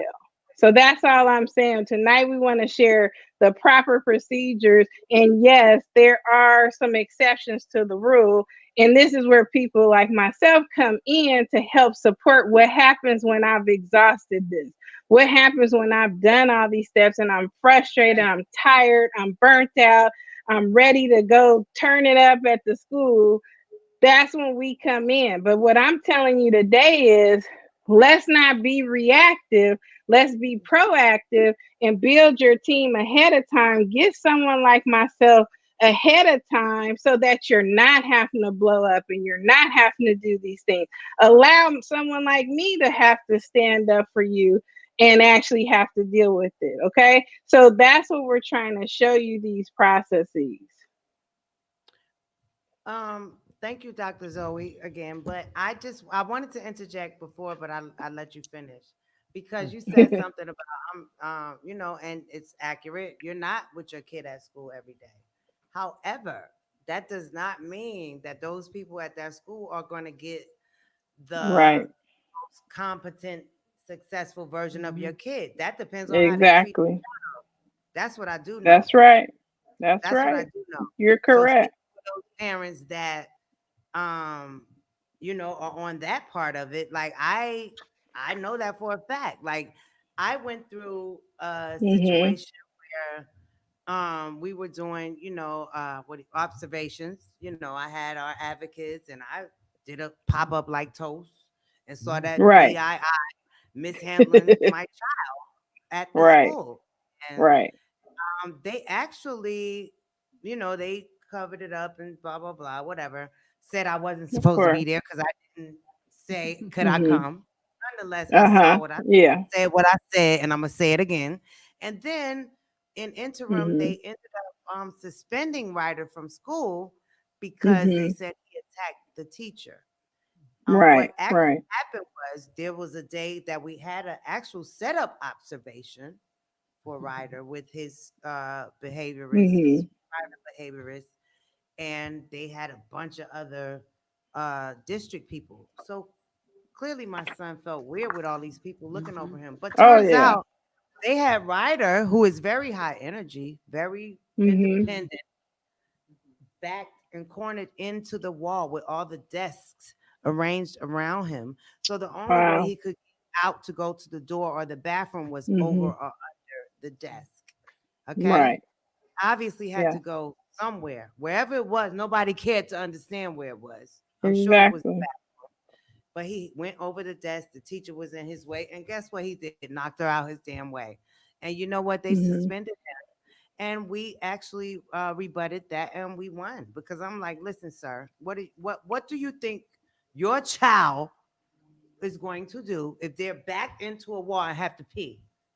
And the only way to, okay, if he went under, would he get suspended? Because there's only two ways he Mm-hmm. can go. He can't go around. Right. Like, and Right. she Right. and we actually we won that, whatever. Nonetheless, Mm-hmm. that BS that comes with those certain things with the people that are not in the mind frame Right. of you guys and Yeah. it's hard even as a parent to keep Right. the patience level and it's something that's learned and you have to realize this is what it has to be because this is the only way we're going to get success. But I've gone through the opposite situations, which is why I keep on like kind of chiming in because Right.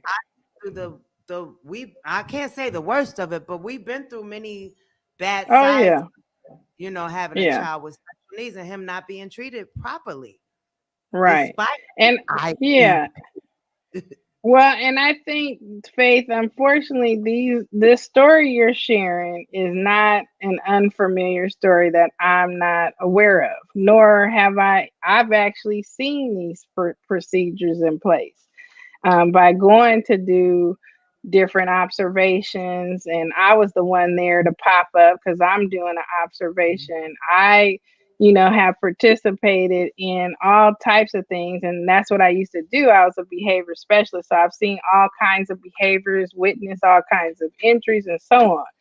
What I want to say, though, is it's not okay for staff to do certain things in special education and in the school system in general. We do have state mandated techniques that are supposed to stop violent or aggressive types of behaviors. But here's the catch to that: the staff needs to be trained in that.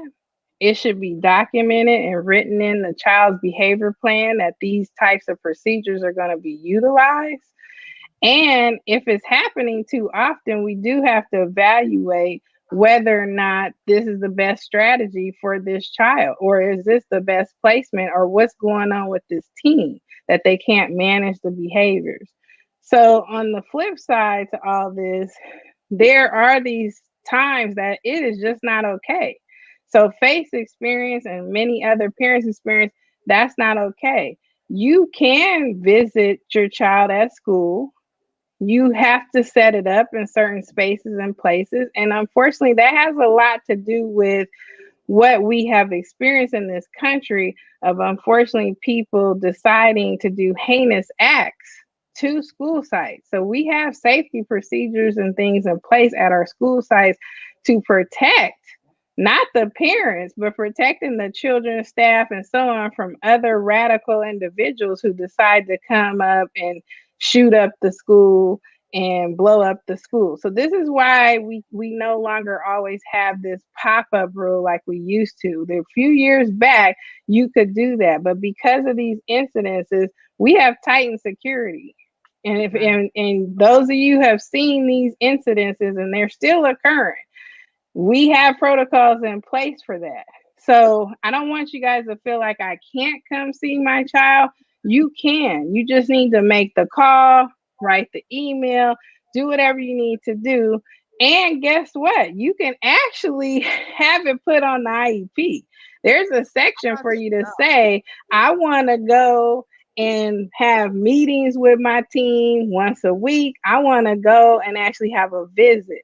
It's in a little page where it's talking about other supports and services or accommodations page or modification page. I don't have all the IEPs in front of me, but trust me, there's a section where you can actually make this request. And Dr. you're Zoe, saying that you're making, Dr. Zoe, I have a Yeah. quick question because you're talking Go ahead. about this right then. Is there a real legality? Like, how can I not go and check on my child at their school? No, you can go check on But your they be child. trying to Said tell that. you can't just do that without No, notifying. you can. So You I just wanna need to. see those people out there that really abide by that, because I used to be Yeah. fearful of that. Right. So while you're Right. speaking No, of those, you have the right to see your child at school. Like I stated, the procedure is about safety. So we need notification that you're coming, because unfortunately of the other acts that have happened and taken place on school campus, it's not what we think. Unfortunately, because if you have a poor relationship with the district, you are in high alert protection mode. So you believe they're just trying to stop you from going. And it's not to say that this doesn't happen. Like I said, I have to do these meetings and attend these meetings for a reason. This is real vengeful stuff happens. Okay. So I'm not gonna not say that. But what I will say is just do the notification just on the solid of those who lost their lives in Sandy Hook, the Virginia Tech incident, Columbine. Please be respectful to just give them a nod that I'm coming on the lives of those children who lost their lives. I'm gonna just keep it real. That's why the Safety. heightened security has So occurred. it's not about you Okay. can't check on your kid. It's more about No. security of anyone just Oh popping up on yeah. the campus. Yeah. I can tell you we Oh, have sorry. procedures in place. Sorry, y'all. Yeah. I popped up. Yeah, Sorry. we have procedures in place to deal with those types of incidents that we've created. And unfortunately, we have to protect everyone on that campus because of those Understood. incidences. Yes. Yep. Parents definitely Won't outweigh pop the up no staff. more. Yeah, There are more parents than there are staff members. So exactly. Yeah, we got to think safety. And unfortunately, we have other parents that come up there to do other things too. And so it's not always just a shooting. They could be coming up to do retaliation on behalf of a fight with their child. Right. I've seen all kinds of Right. incidents. So the school has to try to contain some kind of safety because remember, they do have your children usually for what, 6 to 7 hours a day. They're in their care, and like she just pointed out, Miss Ross, that they don't have a whole bunch of staff for the number of parents. So yeah, it's serious. Dr. Zoe, before I go to these questions, why Okay, don't you let everybody know what the criteria is, or where they can go to find out how they can be eligible for a free IEP gotcha. consultation sponsored by Ryder's Room Incorporated. That's right. All right. So just go to my website, drbehave.org. You'll see a little pop up that's going to pop up. You fill out the application. I am going to select the person who or the family that will get this service, but you have to do this by 11:59 p.m. Pacific Standard Time. So I'm going to be looking at all these applications. That was good. I should jump in on that. Right. You So know if what, you Dr. get it Zoe? in, uh-huh. I'm a piggyback on that. I Okay. think as a team, you guys need to contact us. I like that, Dr. Zoe. Can I jump in on that? That's you PMT. sure can. You But sure don't go can. to Right. So if you go there, as soon as you go to that website, it's gonna be a pop-up. Just fill it out. I want you guys to just tell me exactly what's going on. When it says the section IEP issue, that's what I want to hear. And then this is also for families who may not have an IEP but are thinking about they need to get an IEP or they've tried to get an IEP and hit some walls. So this is an open application, and I work with people all over, so in all over different states, even in other countries. So for me, I do a lot of remote work, and so you'll be good. very nice. Yep, you're welcome. Hold on. Nice. Well, I Okay. like that, Dr. Zoe. 11:59. I kind of kept it a little open. I'm like, yeah, kind of make it a interesting. I like that. That's how we see who's serious, who wants it, and who's all Yeah, about it. So I definitely want to thank you yeah, for that insert. I would love to also kind of just be a part of that, being able to be a team that if no there's problem. individuals that there are abundance of individuals out here that need that level of support, even through having to give small little pointers. So I love what That's right. everybody is doing. And I definitely want to be a part of that too when it comes to the consults that's going to be donated by the service Oh, of and Ryder's Room. since you're still on here, Lissa, in case someone might want to reach you, can you tell everybody where they can reach you at? I'm sorry, Your Faith, I social- didn't hear you. What'd you say? Whatever the pastor says is okay. What? Lady Alyssa K at hotmail.com. Lady Alyssa K at hotmail.com. LADYELLISAK at hotmail.com. That's a fact. Shout out to Sharana Ford. You've been on here. That's a faithful too. She said the school systems are afraid of Dr. Zoe's and Malia because it's always best to take advocates with you to these meetings. They can't bully you if you have people with you that know something. Well, that's a True. fact, but they won't probably bully you if you even at like you even know something, even if they don't know how much you know or don't know. I mean, That's I'm true. just saying, even That's if you true. just say, I don't agree, hold on. Like, and I, to go back to one of our earlier episodes, Dr. Zoe, you made a comment Mhm. and I know what you meant, but I think some parents that aren't in the know may have taken it out of context. Like, it's like, and if you don't sign it, well, it took me not signing it for me to get them to, Yeah, it I'll just doesn't mean it, reiterate that. Yeah, right. what you guys need to remember is what I was trying to encourage you guys to do is because there's more than one box to check. So there's the consent to the IEP. I agree to everything, but there's a box that says I agree to everything except. So, meaning if you're feeling confident about some things in the meeting, go ahead and agree to that. But if there's some specific things that you're not, it's okay that you can actually write in what you don't agree with and schedule another meeting.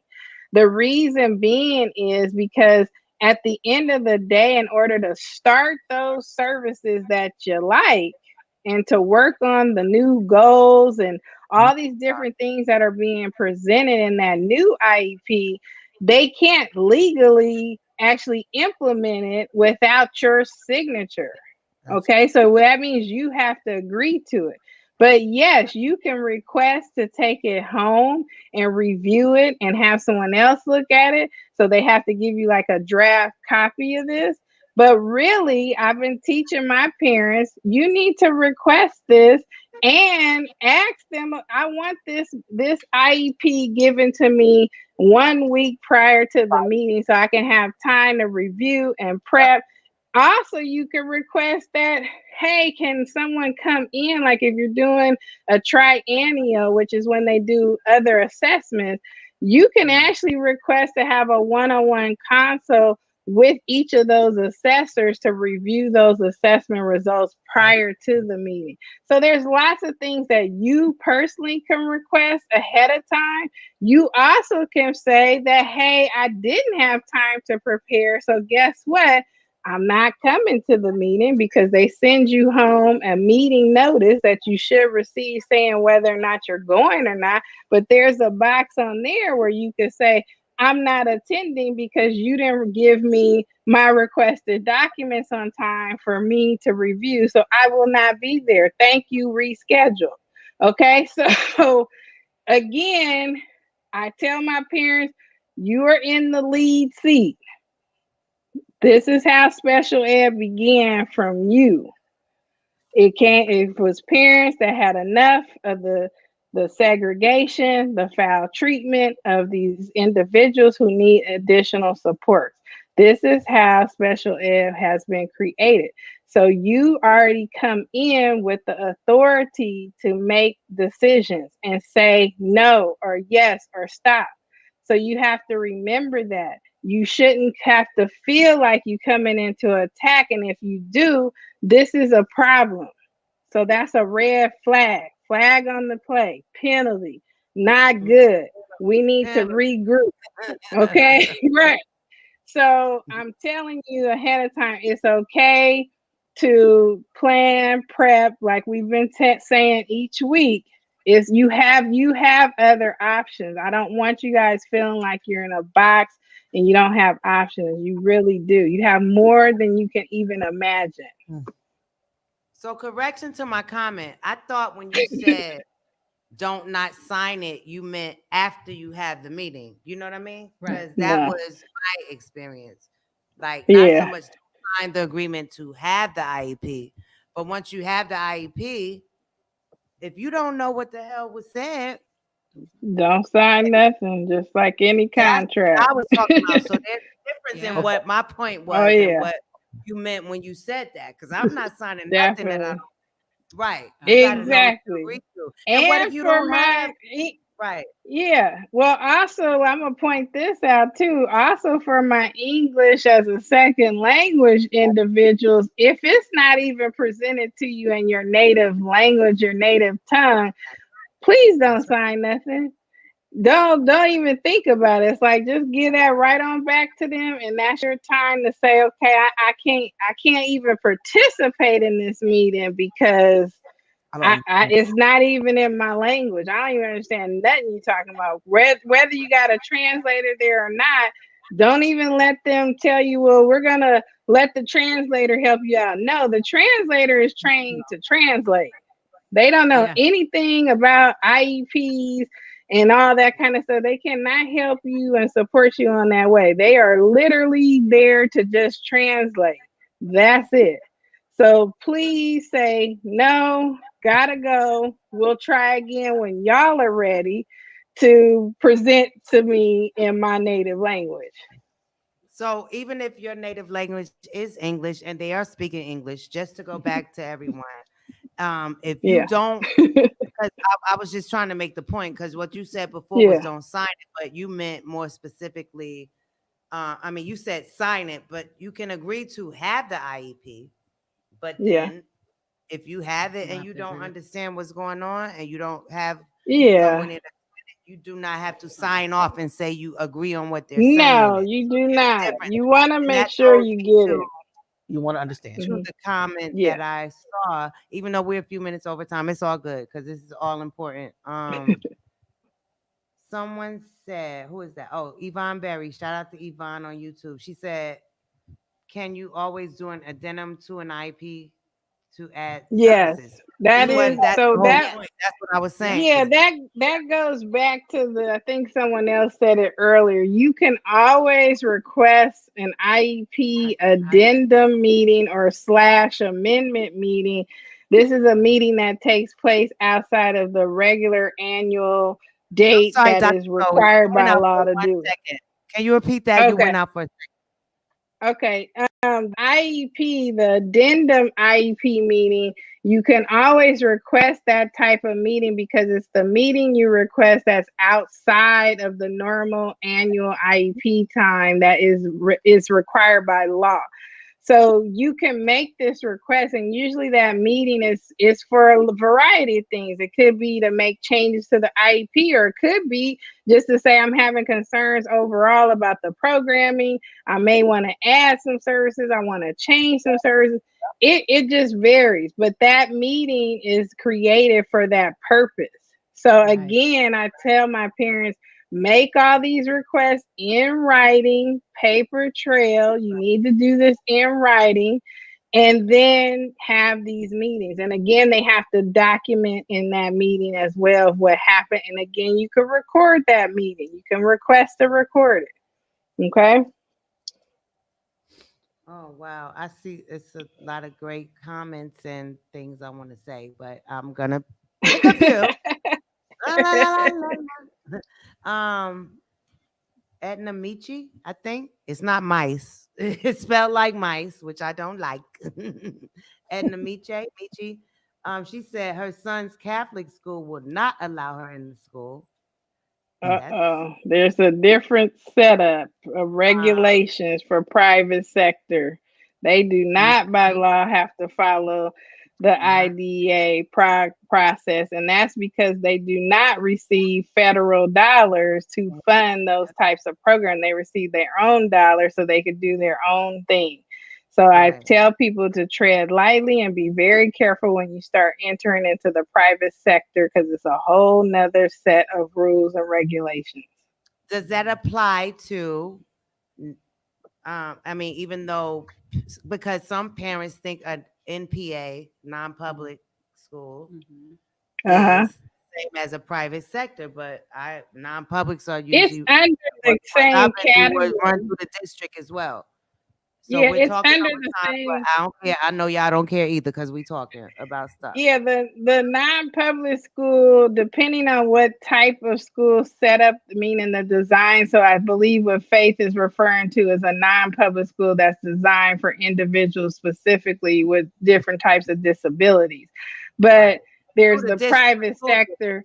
Yeah, they're the private sector for religious schools, different types of academies, different types of charters, you know. Oh no, all my children other than Ryder went to Catholic schools or private, you know, they all went to those. Genesis Academy, run by Dr. Alyssa.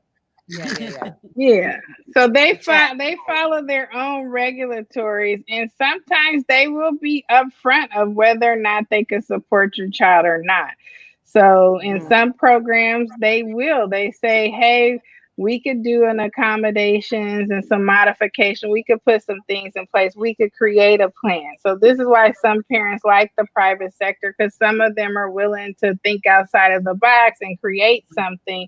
But you have to remember, they don't abide by the same regulatories designed by the law of IDEA. So Absolutely. you just got to Mhm. know that up front.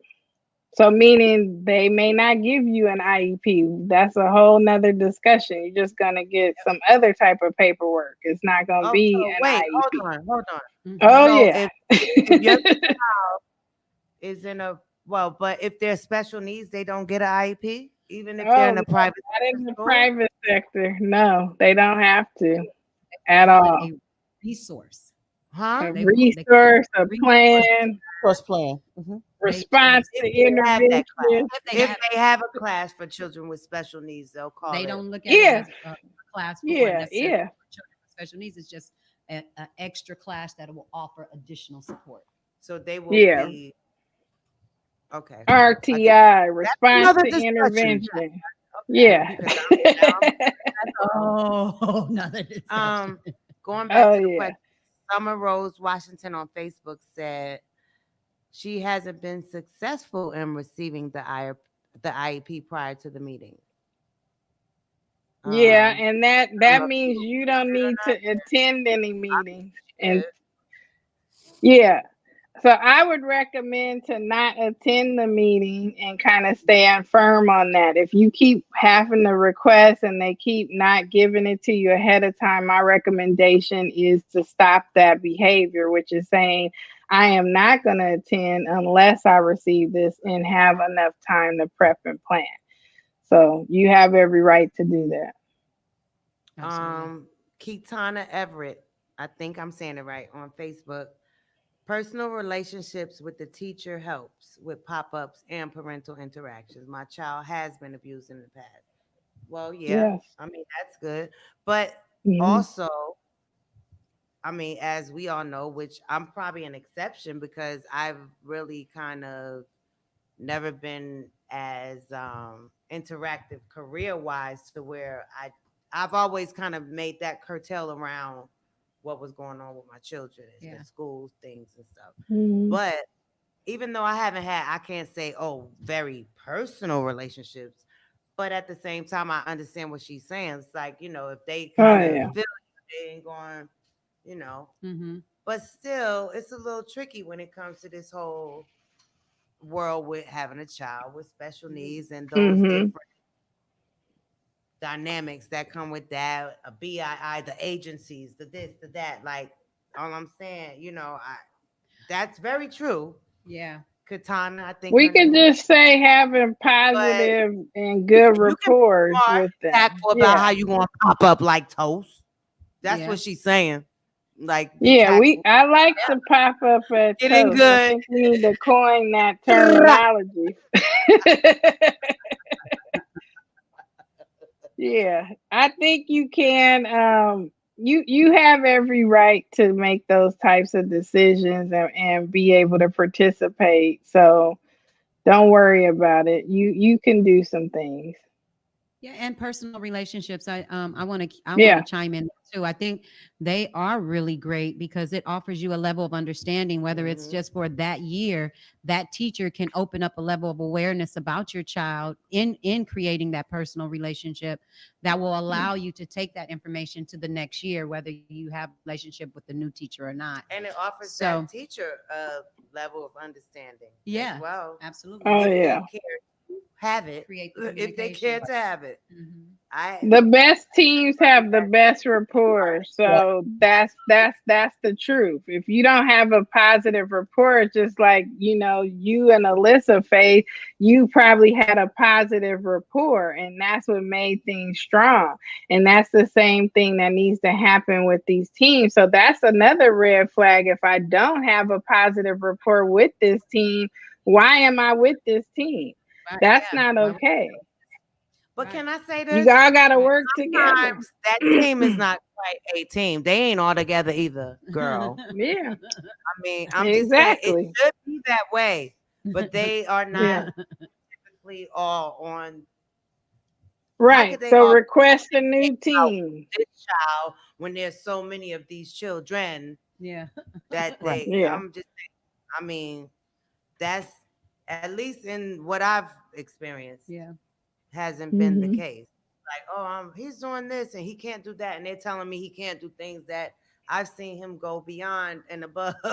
Like, Mhm. okay, well, clearly you don't see him that often, or you don't, I don't know, whatever. Anyway, we have to actually stop because we're over time. But before we do, once again, I want each of you to tell everybody where they can reach you at with any questions. Shout out to everybody who has streamed with us all these times. Shout out to Shirley Murdoch. Thank you so much. I love you. Mhm. Before y'all do that, let me shout out also. Oh, did I say Stephanie about the school system in Chicago? Did I Mhm. speak about? Okay. Mhm. Shout out to Dr. Sheena Hansard from Memphis, Tennessee. She said she saw a post on Instagram regarding our symposium, and she said that some students with disabilities that are not eligible for an IEP can be eligible under Section 504, which I think you Mhm. briefly mentioned Mhm. earlier. But if anyone out there wants to contact Dr. Sheena Hansard directly, her email is slhansard, HANSERD, @hotmail.com. And shout out to LaWanna Jones. She is the CEO and founder of the Autism Council of Rochester, New York. And thank you for even sending in it's a lot of people that hit up saying, do we need help? Can they be a part of the symposium? And I would love that. We won't go on the road with this. But if anyone in that area wants to reach out to her for info, her email is www.theautismcouncil.org. And shout out to Heidi Eichelman, I think I'm saying it right. And she is a parent from Nevada who has a child on the spectrum who says she loves what we're doing, as well as Rachel Marialat, hopefully. And she says, congratulations on what we're doing. So thank you again to everybody who has been streaming with us. Thank you to my panel tonight. And before we go, once again, tell everybody where they can reach you, Malika. Of course, you can definitely reach me at Malika and Associates. MalikaAssociates.com. You can also find me on at Daily Autism Whisperer on the Instagram, and also Malika Mitchell Associates is also on Instagram as well. Now, when you take a look at the Daily Autism Whisperer, that is just my community inclusive activities, offering you an opportunity to get your children involved, whether virtually or in the community. But go ahead, tap in, inspire you to do amazing things in your community. Again, that's MalikaAssociates.com and Malika Mitchell and Associates at gmail.com. You can reach me. Thank you for tuning in. Oh, wait a minute. And before I forget, special shout out to LA Parent and LA Source Oh, yes. for always promoting the symposiums and showing all that love in the LA area. Again, thank you so much for from LA Parent and also the Source LA. Alyssa, tell everybody where they can reach you other than at the church. Yeah. Lady Alyssa K at hotmail.com. Lady Alyssa K at hotmail.com. And shout out to all of my colleagues at St. Elizabeth University. Good night. Dr. Zoe. All right, just hit me up at drbehave.org.